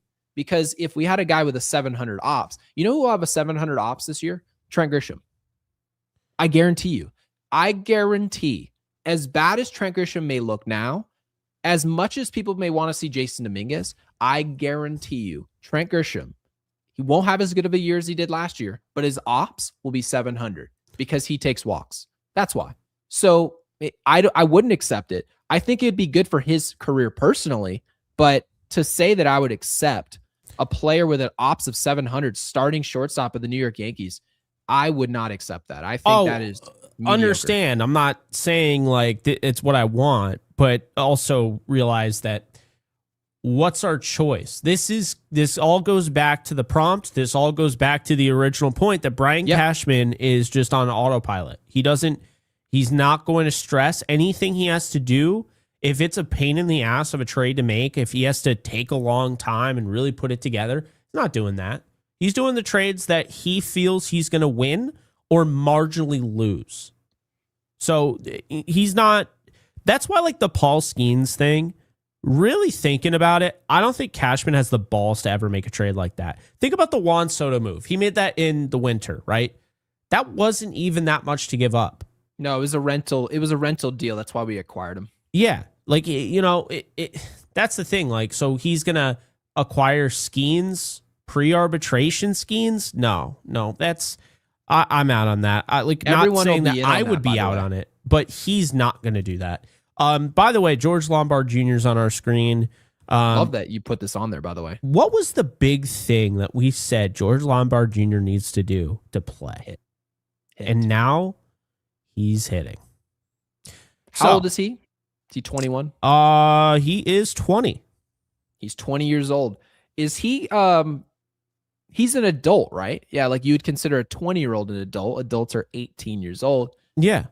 Is it really out of the question that perhaps based on the current situation in the New York Yankees and what they've got going on at shortstop, what they've got going on at third base, the inconsistency that they're overall getting in the infield, is it crazy to say at some point in the middle of the year this year, if George Lombard Jr. is still hitting, that it's not possible that a 20-year-old baseball player is just simply the best option? Because last time I checked, wasn't Connor Griffin just called up? And Jake, could you remind me, how old is Connor Griffin again? I think he's 19. 19 years old? Connor Griffin. Guys, very possible that a player just puts it 19. together and he doesn't have to be 23. It doesn't have to happen. Juan Soto didn't do it. Bryce Harper didn't do it. Bryce Harper was drafted at 17. And in the big guess what? Griffin is 3 for 18. He's struggling early on. Doesn't necessarily mean that they have to keep him up the entire year. And it doesn't necessarily mean that, he can't turn it around. So, and guys, we don't need it to be said to us that George Lombard Jr. is not Connor Griffin. Literally everyone and their mother and their grandparents know that. The reality is that all that you're asking about players, if you're going to call them up or you're going to send them down or you're going to trade them or you're going to sign them, is this guy potentially the best option to help us win games? And you cannot possibly tell me that you look at our infield dirt and say that Ryan McMahon is more helpful to this organization than what George Lombard Jr. potentially could do later this season. It's not like Connor Griffin is replacing an absolute net zero. They're bringing him up there to be the face of their franchise. We're bringing George Lombard Jr. up to be a role player and take his time in development. No one would be calling him up and hitting him 5th in the lineup. He'd be slotted 9th in our lineup, fielding ground balls. Jake, something that you've said is his strength of his game. And you just told me, what's the one thing that has to improve? And we said his bat. He's got crazy dramatically range immediately. And that's not to say that he's absolutely ready, but is Ryan McMahon ready? is Jose Caballero ready right now? Right? Is this group ready to play? And so, yeah, I think overall, you can make the argument later this year, probably sometime in July, where this player has an opportunity to be called up. It would be interesting. It's not like we're watching Alex Rodriguez in his prime dominate minor league baseball, but he's off to as good of a start as you could be off to. Yeah, it's super early. So let's not act like he has had 201 at bats. He's at 21. But he's hitting 476. He's got a 522 on base. His OPS is in the 1400s. In what level again did you mention earlier is the hardest to hit in? AA. Oh, by the way, all of a sudden exhibiting power, 2 home runs already. He had 9 all of last year. Interesting. He had 5 the year before that. So I'm just saying. And I told you, I am very bullish on the development of the Yankee prospects from here on out. They revamped the staff. They changed their archetypes of who they go after. Lombard Jr. was part of that new, Lombard Jr., Ben Hess, Cunningham. These are guys that are part of that new age of Yankee scouting. And I actually believe that Lombard Jr. is going to be a hit. Is that going to be, a perennial all-star? Are we talking about, the best shortstop, third base, whatever in the league? Probably not. But if he is, what's a good comp for him? I mean, shoot, even if you got a Dansby Swanson out of this long term, I'd be happy. You love Dansby Swanson. Yeah, because Dansby Swanson's a good, not great player. You can win with good players. They don't have to all be Bobby Witt Jr. I think we all know George Lombard Jr. won't be that. That only comes around every 2 decades. But the point is that if we sent down Ryan McMahon into AA, what do you think he'd be hitting right now? I mean, be serious. You actually think that through 21 at bats, you think he'd have scored 6 runs, had 10 hits, 2 homers? No, he wouldn't. All right, so let's see. I'm going to look at shortstops in the MLB. And you're trying to find some comps here. Yeah, I'm curious. I want to make a realistic one. Yeah, I think that's fair. I like that. Yeah, so batting average leaders at shortstop. We'll just see. That way it gives me kind of an idea. And then we can kind of go through there. So let's just go to 2025. Let's go to shortstops. Okay. So I see who's a good example here. He reminds me so much of Carlos Correa, man. He reminds me of Correa. He was compared to Correa with Omar Vizquel fielding. That's what his comp was. Right. And obviously that's a player that is a you don't finished let that product go. Right. I see him as somebody like, I see what you mean by Swanson. I kind of like Jeremy Pena, to be honest with you. Okay. I think Jeremy Pena of the Astros is a good comparison for what he can be. Gonna hit for average, gonna have an OPS. I mean, he had an 840 OPS last year. Not gonna hit tons of home runs. Crazy. 840 is electric. Yeah, not gonna hit a ton of home runs, but I mean, Pena, the most he ever hit his rookie year was 22. Then after that, 10, 15, 17. I see him as a Jeremy Pena type of player. Yeah, this is a good one. But I'm talking from a comp in a sense, like this is what I expect him to be. If he hits another ceiling, like if he hits another level, whatever, if he fully reaches his potential, because keep in mind, Gary, he hasn't really shown this, but his potential was that he could hit 30 home runs in a season. That was like what people said he would be. That's Carlos Correa with Omar Vizquel fielding. Exactly. Yeah, and obviously it's a little difficult to put that together because when you look at the numbers and you have to ask yourself, how many players, and again, this is a 20-year-old, how many players go into the minor leagues in 964 at-bats hit 16 home runs and that many at bats. That's essentially 2 full baseball seasons. Yeah. And you hit 8 home runs between those 2 years, and then all of a sudden you turn into a 30 home run a year guy. It's not like it's never been done before, but it's not incredibly likely. What's more likely is he's an incredible glove that's a really good contact player, right? Bo Bichette, of that nature. And that's a good fit for the Yankees. So I don't want people to just gloss over this player because he doesn't really fit the timeline of the Yankees. So George Lombard Jr.'s name's come across in a lot of big trades, and I understand why. I get it completely. But it's also possible that the guy who everyone's adding into these trades due to timeline also could help the Yankees here at some point in the short term. So yeah, I'm definitely interested in what Lombard Jr. is doing. I don't overlook him because of the age. I don't freak out about the age because I've always told people when guys are really great players and they're mainstays in the league, guys put it together pretty quickly in baseball. Like you don't look across and find the Mike Trouts and the Freddie Freemans and the Mookie Betts and say it took them 4 or 5 years to hit the ground running. Baseball is one of those sports where if you're one of those guys, you just kind of figure it out once you get here. Maybe George Lombard Jr. could be one of those guys that could really help this infield dirt because we are brutal over there. And not to mention contract-wise too, like Jazz Chisholm's a free agent this offseason. It could be a totally different infield 2 years from now. It really could. That's just the reality of it. I mean, a lot of things can change.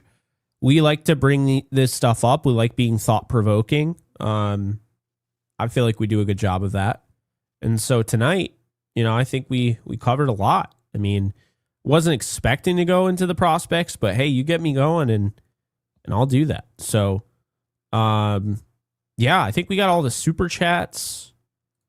And, of course, guys, you got to check out our people over at Prize Picks because you can use the code HMA. The link is in the description below. And you can play $5 and get $50 instantly in lineups. And for days like today, you would like to be playing Prize Picks. Give you something to look out for because that game was utterly boring. But if you played Prize Picks, and let's say you faded me, and you said, I'm going to go with Gary, and I think Ryan Weathers is going to pitch really well. And appreciate it. Yeah. Well, then it really would have helped you out if you did that over on Prize Picks. I mean, the same thing could be said if you're like, you know what?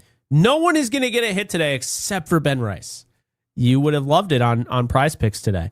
And probably if you listen to me with them losing to Jeffrey Springs because they just don't hit him. They don't hit him, and they don't hit Jeremy Springs. Anybody named Springs, you could put out Sean Springs, the cornerback back in the day. They couldn't hit him either.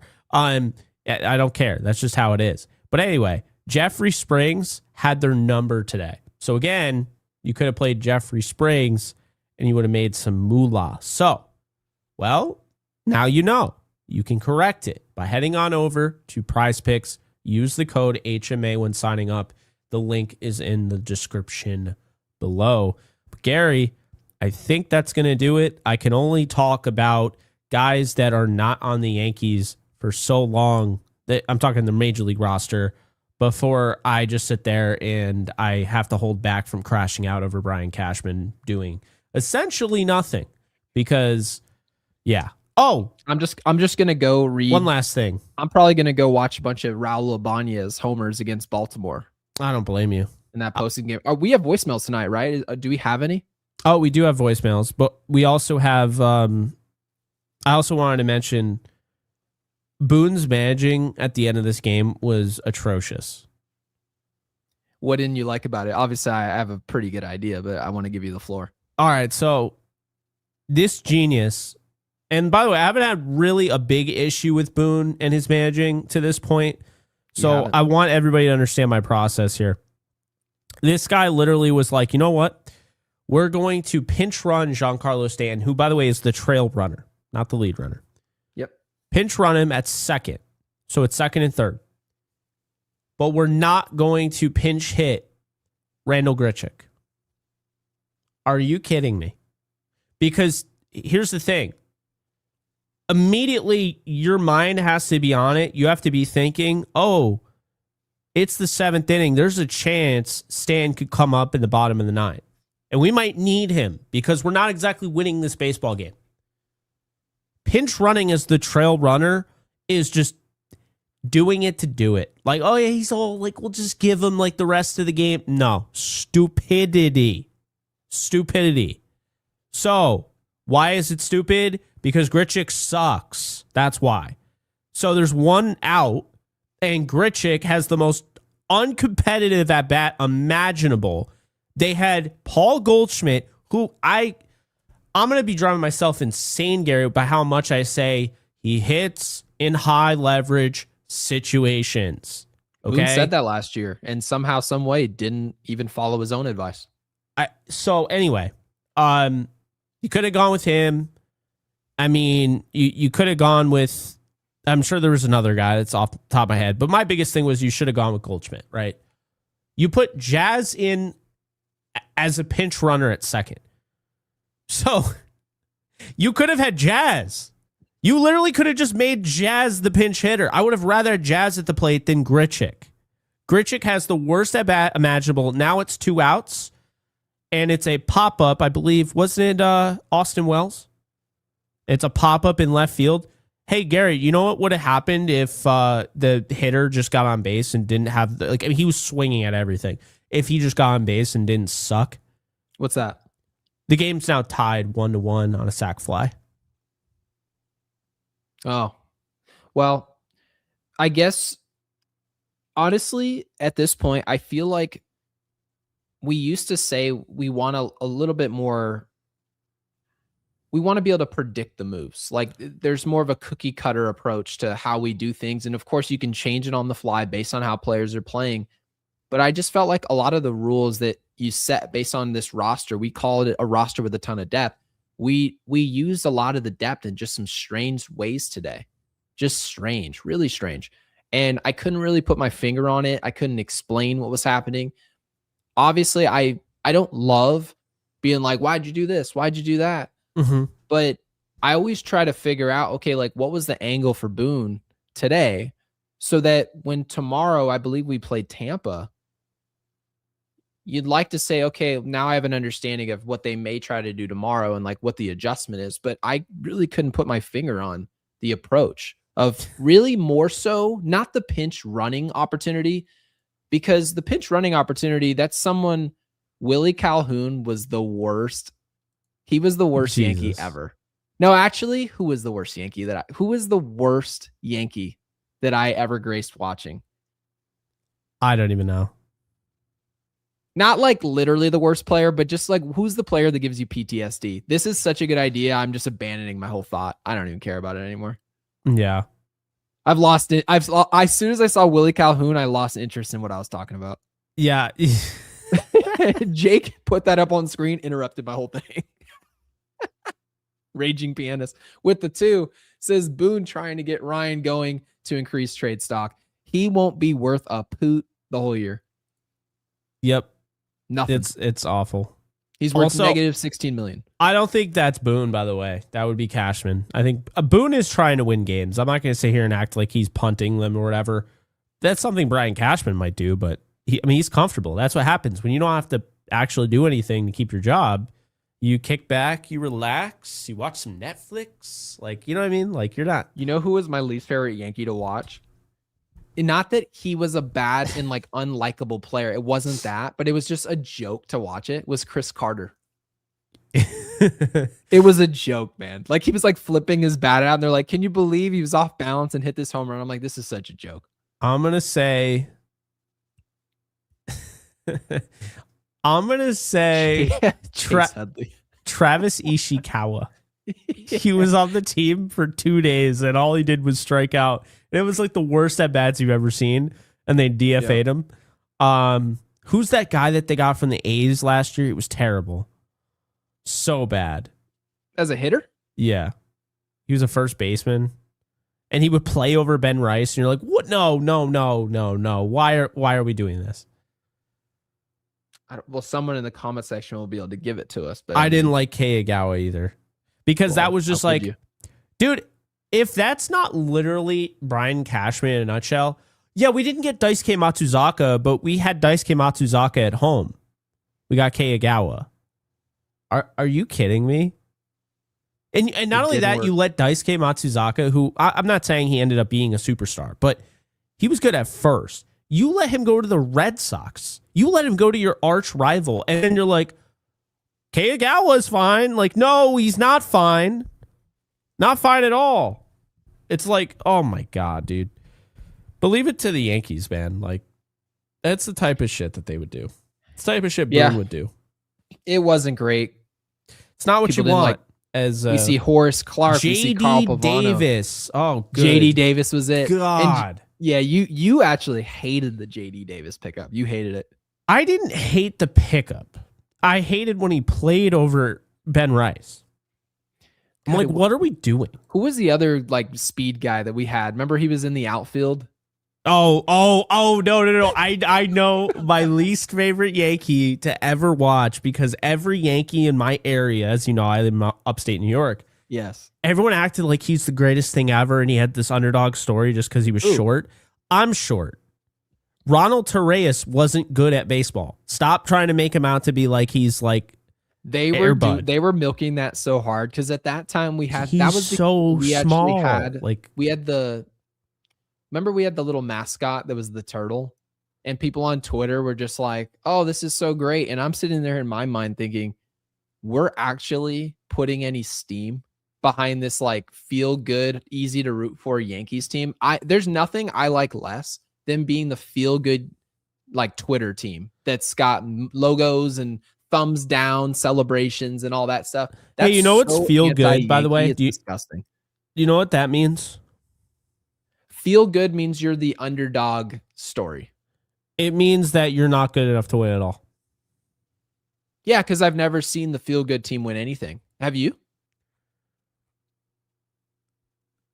In any sport, have you seen a team where you're like, I was going to say Indiana, definitely not the best team. Here's the thing about Indiana football, right? Indiana football is in the NIL era. Doesn't count. Like, it counts as a title, but a feel-good story, it's like, they have Mark Cuban funding their school. Like they can get anybody they want. College is now a completely different situation. Like, if you've watched Blue Mountain State, they're now in their fur coat era. This is not amateur football. And I'm not here to like clown it, but it's not the same.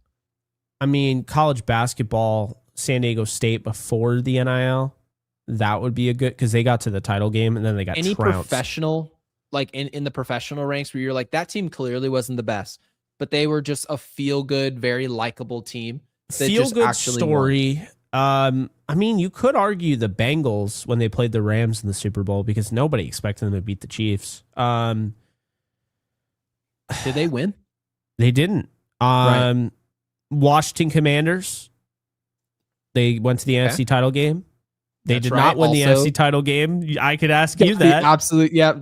Didn't win that game either. That was not close. No, I mean, basketball, there has to be somebody in the NBA. I mean, the feel-good story.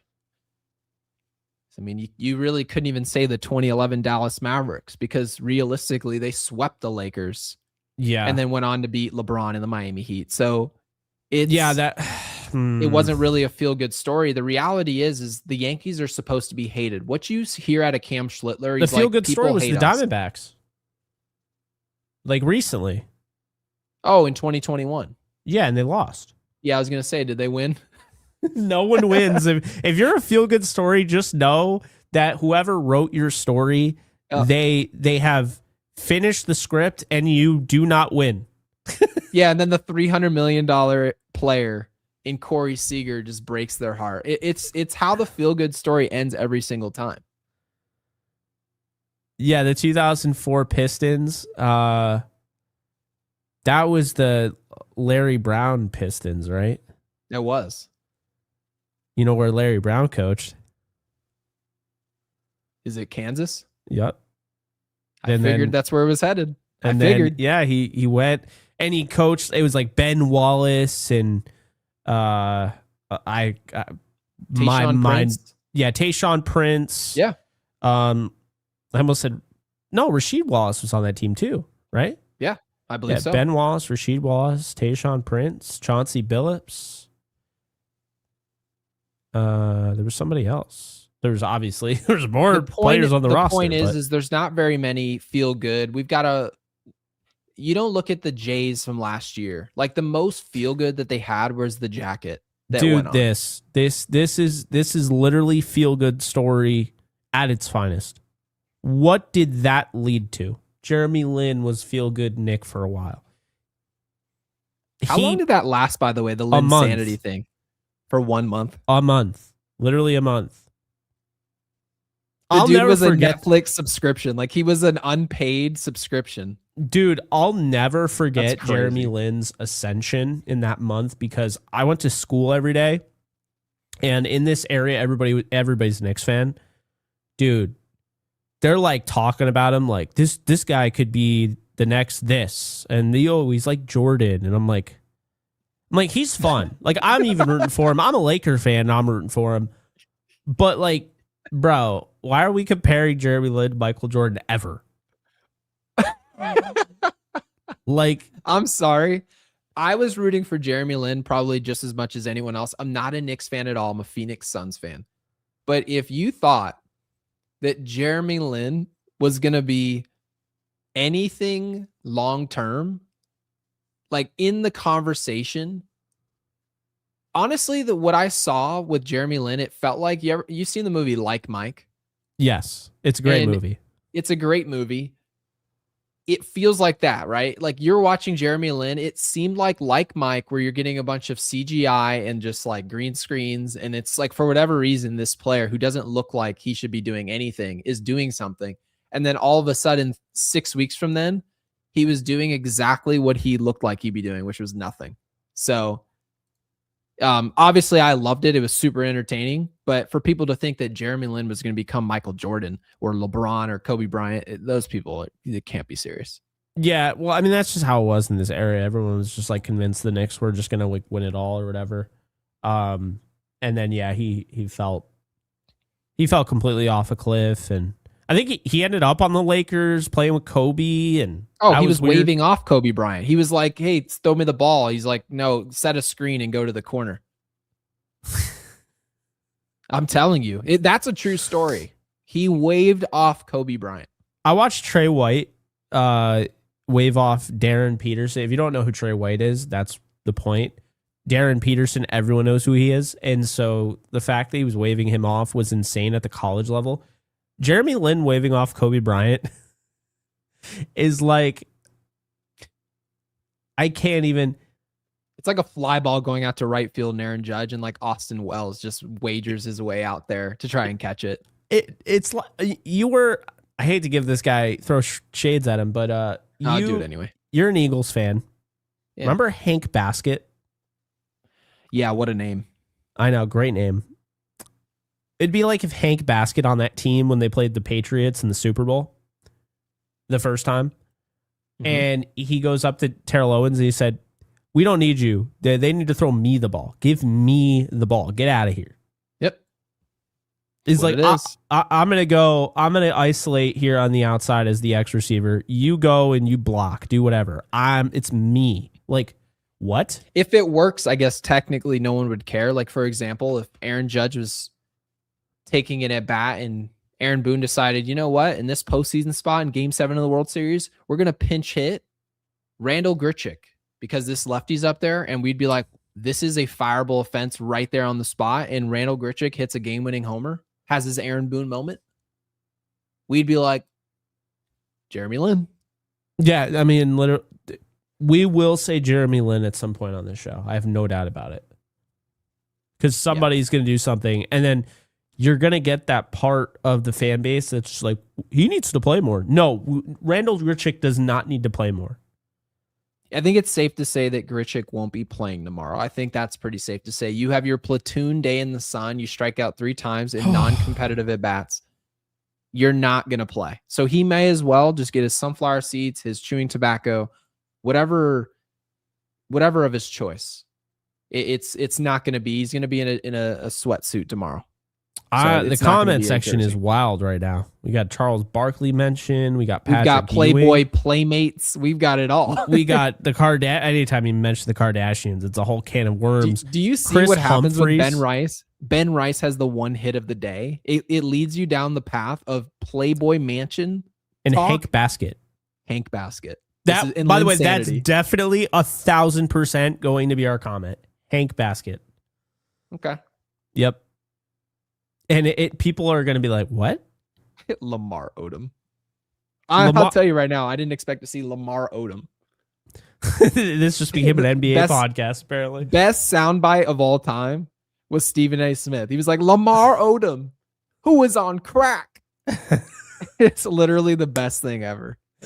Oh, then he hopped on a podcast this offseason and was like, no, during the baseball season or during the basketball season, I didn't touch coke at all.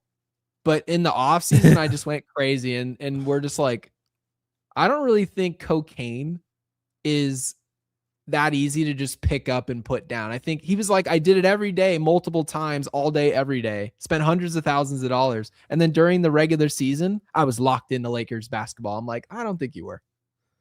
The biggest lie ever told. It was the biggest lie ever told. So yeah. On that note,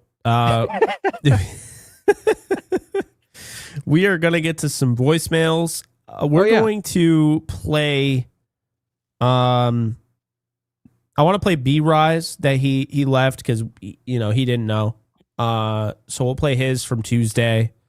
He doesn't leave scrolls, so he gets that treatment. So B-Ry will play. We'll also play Mark, who left a super chat on Wednesday. Or super chat voicemail, you know what I'm saying. Ninja Hot Dog and Kyle Malay, Mr. Buzz Lightyear himself. Yeah, and shout out to Ninja. He's in London right now wearing a Yankees Unloaded jersey around town. So shout out to you, my man. Big shout out. All right, let's do it. Last B-Ride. This is on Tuesday, so just understand that. Good evening, gentlemen. I imagine you hear me better now. I have returned from the future. Yeah, sorry about that last voicemail I left. One of my AirPods are messed up, and well, yeah, you heard what you got. Mr. Rosario had himself quite a game. You think this leads to any more playing time? I know it's very early in the year, but you think Boone might pull the trigger and play him a bit more? I hope. I know obviously defense is not nearly as good, but it'd be good to see him get a few more starts every now and again. Cam, another nice game. Struggled a bit in the third, but it's good to see that he had one of those guttier performances tonight, but still, dude's been an all-star, to say the least, so far. And bullpen was pretty locked down tonight. Nice bounce-back game, so that was good to see. And, I had a bone to pick with you guys. You guys are throwing my boy Jason under the bus after one game of the year in favor of, what's his face, Mr. Hole in his bat. Ridiculous. Jason is to call it, not Jones. J-Down for life. Have a good night, gentlemen. Well, it's so perfect that we played that voicemail. The episode before this, we just basically gushed over Jason Dominguez for a good hour. So hopefully, B-Rye, if you're here, you saw it. If you're not, you see it after the fact. Appreciate the voicemail. B-Rye's here. He just chatted at 10:53. He heard that. Okay, that's good. He was here for the whole spiel we gave about Jason Dominguez. I actually really want to put some legs behind it. I think our offense is that bad where we can accept bad defense from one player in the outfield and just go for the higher ceiling asset in Jason must Dominguez. Love this episode, by the way. This is a big moment for his guy. You think so? Like to the point where we might need a J-Dom for life merch at some point. Yeah, that is absolutely true. All right, next up, we have Mark, Raging Pianist. Hey guys, Mark here. Long time no call. I'm in Florida right now. Can't watch the game on Prime because it's blacked out. Can't watch it on Yes Network because What? it's on Prime. So I had to watch it through let's say non-legal sources. Anyway, Crap streams. I just want to say one thing. I think Aaron Boone forgot that pinch hitting exists. That bottom of the lineup and everyone on our bench. I just don't understand it. Also, not getting a hit since the fourth is pretty bad. But yeah, Aaron Boone should know that pinch hitting exists. Don't understand it. I mean, I can understand Rosario. Don't understand Escara, especially don't understand McMahon just because he's a left-handed batter. Like, yeah. Anyway, hope you guys are doing well, and I'm glad to call back in again. This was Wednesday. Did this not sound almost identical to today? Wait a minute. That was old? That was old. Oh, see, I actually didn't pick it up. I was kind of on autopilot right there. I didn't know that. I thought this was his reaction. I could not wait to play this. I read the transcript immediately. And I was like, you're going to get a kick out of exactly what we've been saying. The fact somebody can leave a voicemail that's technically stale, right? Because this already occurred. Out of date. It literally just sounds like today. When he mentions Escara, that's the only clue that you have, because he's like, yeah, they didn't hit since the fourth inning. And we had one base hit today, and it was from Ben Rice, and I believe, the fifth inning? Something like that. It was something like the fifth inning. It was until he ridiculous. mentions Escara, it just totally feels like you're just, and that's not a good thing, by the way, folks. We don't want that to be the case. We want every game to feel exactly different, not the same. We want it to be different. Like, I mean, this is insane. So Mark is from the future. We appreciate you. If that doesn't tell you that the Yankees have an offensive problem, I don't know what will. All right, Ninja Hot Dog from London. Greetings from London, if you couldn't tell by the background noise. As we all know, the Yankees have astonished everyone by getting a whopping, humongous one hit against the team that was so bad they got expelled last year from their city. And they have a losing record this year. And they lost the series against them. So, great job to the Yankees. Yeah, I have no clue what just happened. Maybe there was something I missed. Maybe that pitcher, I forget his name.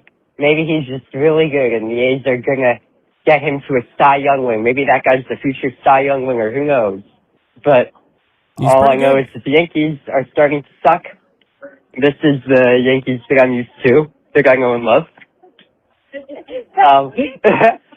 This is the Zoom Yankees back and forth. Yankee fair go for life is a bit, she didn't like that comment. Ridiculous. What do you think? I think we're doing well, and we lost a game. We lost the series to the A's, Mom. That's what happened. Wasn't great. So maybe we'll bounce back. But all I know is that was not fun at all. Also, I noticed that we pinch hit Jazz for Stanton, which was a really weird choice. Yeah, Yankee fan girl is shocked by that because Stanton's like her favorite player and Jazz is her least favorite player. And I kind of agree with that, except Stanton's not my favorite. Judge is, obviously. But I have no clue why he did that. So with that, I'm going to say fire Cashman, fire Baboon. Might be a time to add fire Ryan McMahon as well. Like, we're going to have to get onto the roster with our firings. But yeah, pretty funny. We have people all the way abroad worrying about this Yankees team right now. And they're calling in the pod. Yeah, they're calling in. I'm having such a hard time with this team. I have to call in from London. Like, you wouldn't catch me. Like, if I was, across, I would not. I'd be like, you know what? This team's annoying, and I'm just going to leave it at that. No, if I took a vacation with my wife, I'd be like, Jake, you can take the pod. I'll be out here in Rome. Like, I'm not thinking Yankees baseball while I'm out here.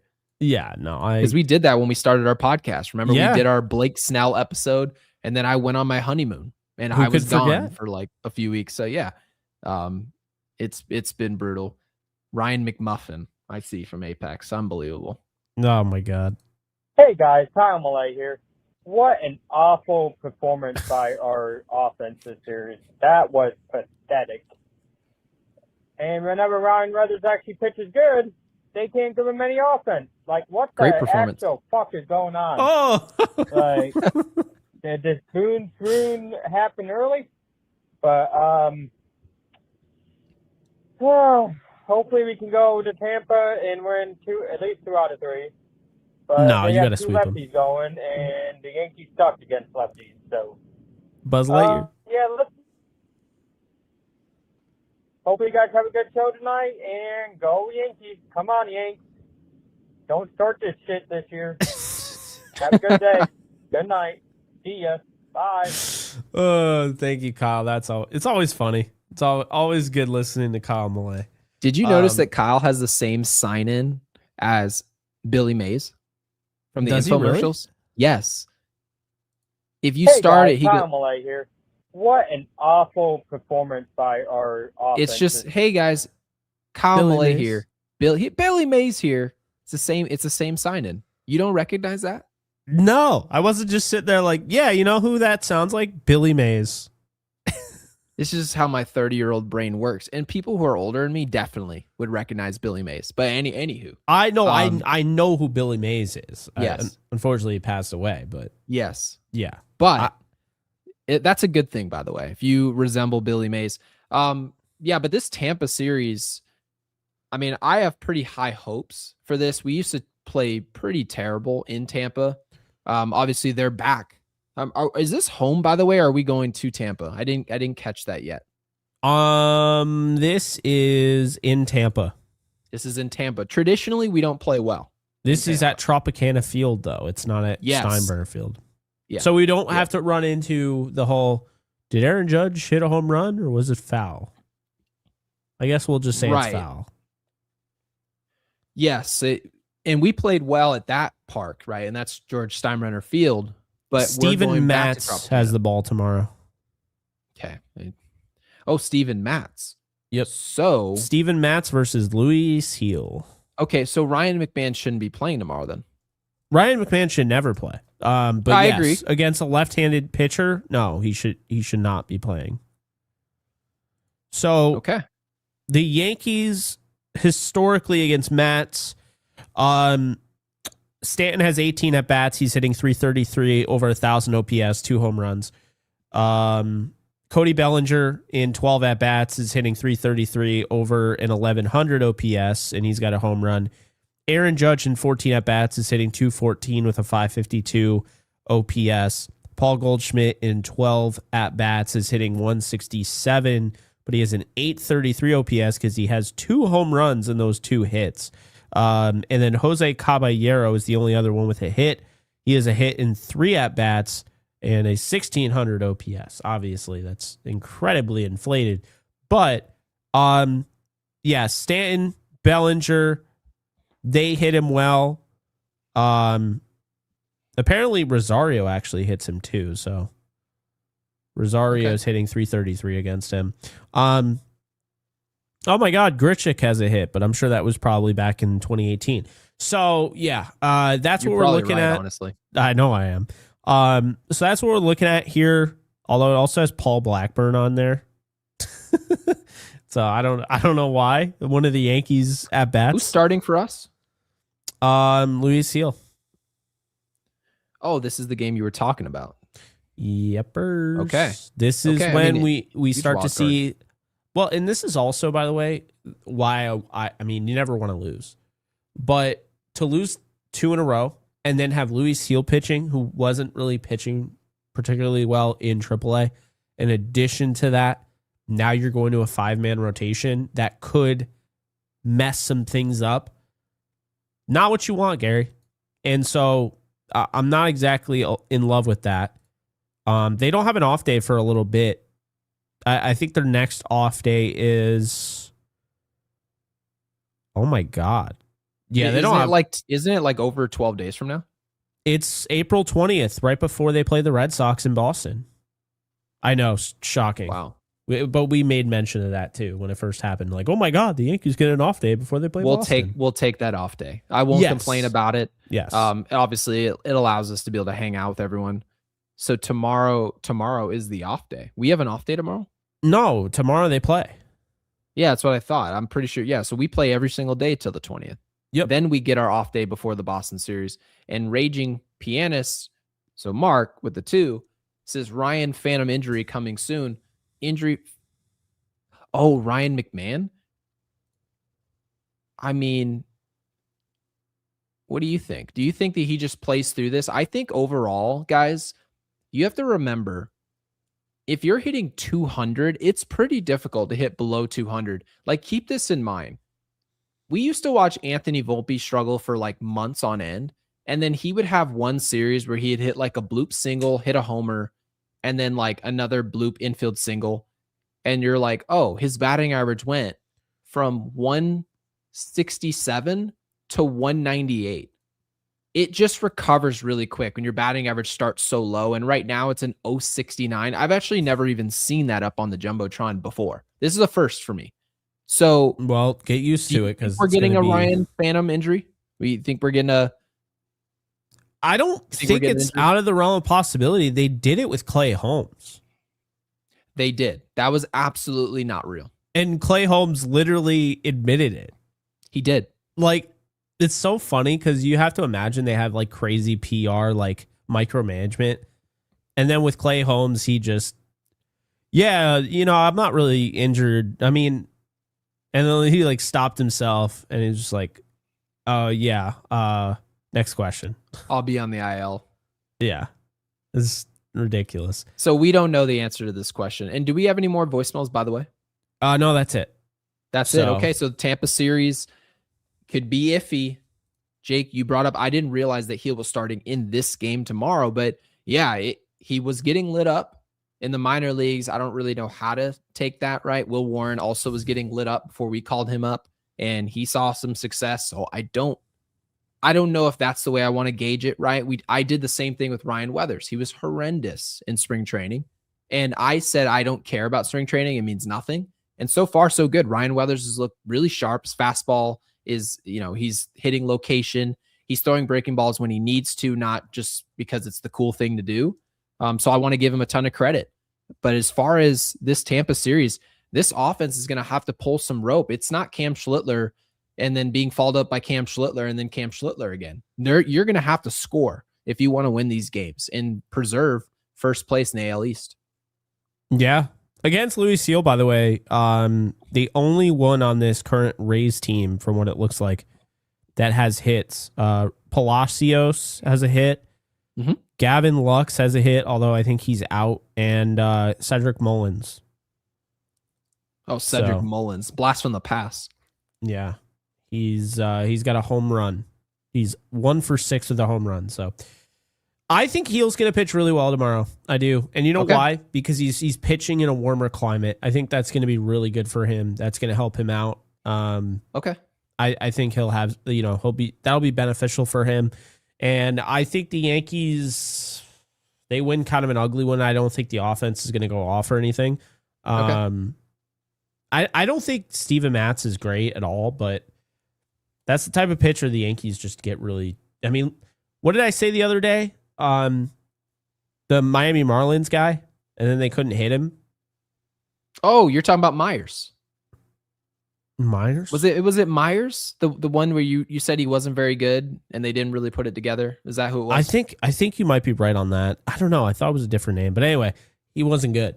And he was still, when the Yankees went against him, they couldn't hit him. So yeah, I think Steven Matz keeps him in the game. I'd say the Rays with their contact heavy lineup, because that's what they are. They're not going to wow you with power, which is kind of jealous in a sense. But I would say the Yankees win 5-2 tomorrow. Okay. My prediction for tomorrow's game is that Luis Heel gets off to a hot start, but the snag is going to be Aaron Boone knows we got 8 innings today from Ryan Weathers. Much needed day of rest for this bullpen. It's going to be a very heavy bullpen day. I think it's going to be a heavy bullpen day. I'm looking at less than 5 innings. I don't think we even get a quality start from Luis Gil, and that's not really anything to do with him per se. But my assumption is we probably go scoreless through 2 or 3 innings. Yankees offense probably doesn't really show up. They haven't shown any sign of life yet. We probably get more of the same tomorrow. And all of a sudden, you're going to get into the 4th inning. You'll probably see a few base runners. And next thing you know, you're going to see Luis Gil unhappy with how early he's coming out of this game in exchange for a Cruz or for a Tim Hill, for example, or even a Hedrick. I expect to see Hedrick tomorrow. And I don't know if I love that. I want to see our starting pitchers get an opportunity to go deeper into games.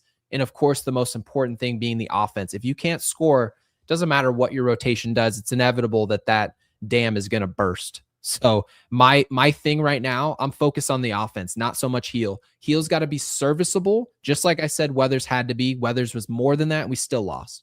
The offense has to pull some rope here. Yeah, I see somebody saying tomorrow is the off day. Jay Spanton, nope, they play tomorrow. It's mainly why on a Thursday they had a 1:35 game. It's because of travel. So they're already in Tampa. They're ready to go. Makes a lot of sense. One thing I'll just say, someone needs to remind Aaron Boone, you don't have an off day until the 20th. So use your bullpen sparingly. I get what you're saying, and I actually think that's reality, but I don't think that should be reality. Don't just look at it like don't look at it like it's an inconvenience when your starter gives you 8 innings. That's a gift. So the next game you have your bullpen, but you also don't have to use your bullpen. Your bullpen hasn't been overused now. They've been overused to that point. So it gives them a little bit of a breather. You don't have an off day until the 20th. So you do have to make that work. Okay. So yeah. And also, I know they never used him with Cade Winquist, but I'm sure Boone in some capacity looked at him as part of the bullpen. They lost a bullpen arm. So they're not as deep. Now we know that for sure. We always knew it, but we know for sure now they're not as deep. I wouldn't just be willy-nilly using everybody that I can because, Ryan Weathers gave us 8 innings. I don't care. And honestly, he should have given you 9 innings. In the gun. Yeah, Ryan Weathers goes 8 innings. That's a great thing for the bullpen and their health. Yeah, you're right. Doesn't mean you have to use the bullets tomorrow. Just play it by ear. The best thing the Yankees can do on any given basis is score enough runs offensively where the starter can pitch more. Doesn't have to be perfect. And you can afford to pitch your low leverage guys. That should be the goal of every day. Not to just who's the best possible guy we could pitch all the time. Because ultimately, if you do that, your favorite 4 guys out your bullpen, no matter who you have them in order, end up throwing 80 innings a year, 100 innings a year, and they stink in October. So, yeah, I agree with you. You don't think it should be the case, but we think it's likely to be the case based on what we've seen each of the last 3 years, the last 2 years that we've covered this baseball team going into year 3. The real Eli shoots with the 2. Thank you for the super. Really appreciate it. Says, I hope the boys bounce back. We do as well. We need runs badly. I would rather win the game tomorrow 10-8 and Luis Gil gets shelled than to go out there and lose or to win a game 2-1 tomorrow. The Yankees have got to find a way to even make this a barn burner, have a fun game that somebody would actually enjoy to watch where we can get some confidence going. Jazz Chisholm, put the ball in play, right? Get some guys out there in at-bats that make sense and use your bench when it makes sense. Don't just take one of your best bats out the lineup in a 1-0 game and expect that not to hurt. So let's make some more sense of the decisions that we're making. And yeah, again, quickest Eli, game ever, by the way. Today? Oh, yeah. 2 hours, 20 minutes. Yeah. Wasn't like, there was a game not that long ago. It was only like 4 hours. And it was like 5-3. Yeah, it was the game before it, I thought. Was it? All right, let me check. How does that happen? It was the game that Michael K was talking about pregame, and he was talking about the fact that maybe the challenge systems was slowing the game down. And I don't think so, though. It was slowing it down like 4 minutes, 5 minutes, nothing. The challenges are 10 seconds. I've literally timed it. No, they are 10 seconds. However, it also leads to more walks because they're assuming, and this is what the Yes broadcast alluded to, is that the zone seems to be shrinking because umpires don't want to miss calls on calling basically strikes on outs on pitches outside the zone. So in theory, pitches below the knees are being called balls. Pitches up in the zone, hitters really tend to be saying, hey, it's really more pitchers challenging those pitches up in the zone.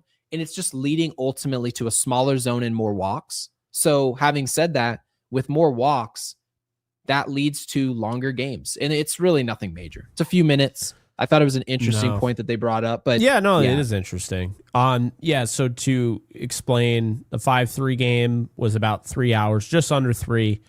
Okay. And the 3-2 game was 2 hours and 49 minutes. Those are long games considering the new climate. But there was a 4-hour game. I think it was Seattle. Yeah, we hope to not see any 4-hour games at Tropicana Field. Let's get these. No, it is over not, and out 2.5 hours. Not for the eyes, man. Tropicana Field is garbage. Anyway. And what did you want them to put in the comment section, by the way? Hank Basket. Yeah, drop Hank Basket. I knew I wasn't going to remember that name. Drop Hank Basket in the comments. Yeah, I don't. It doesn't matter. Don't matter.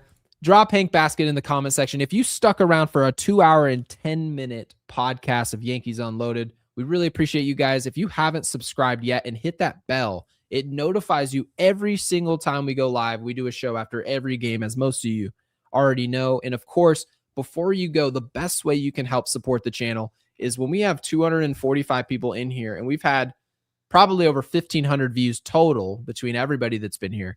We would like to have 1,000 likes in the perfect world, but we know not everybody. Some people will watch the show for 2 hours and they'll just dip and we'll be like, I'll see you tomorrow.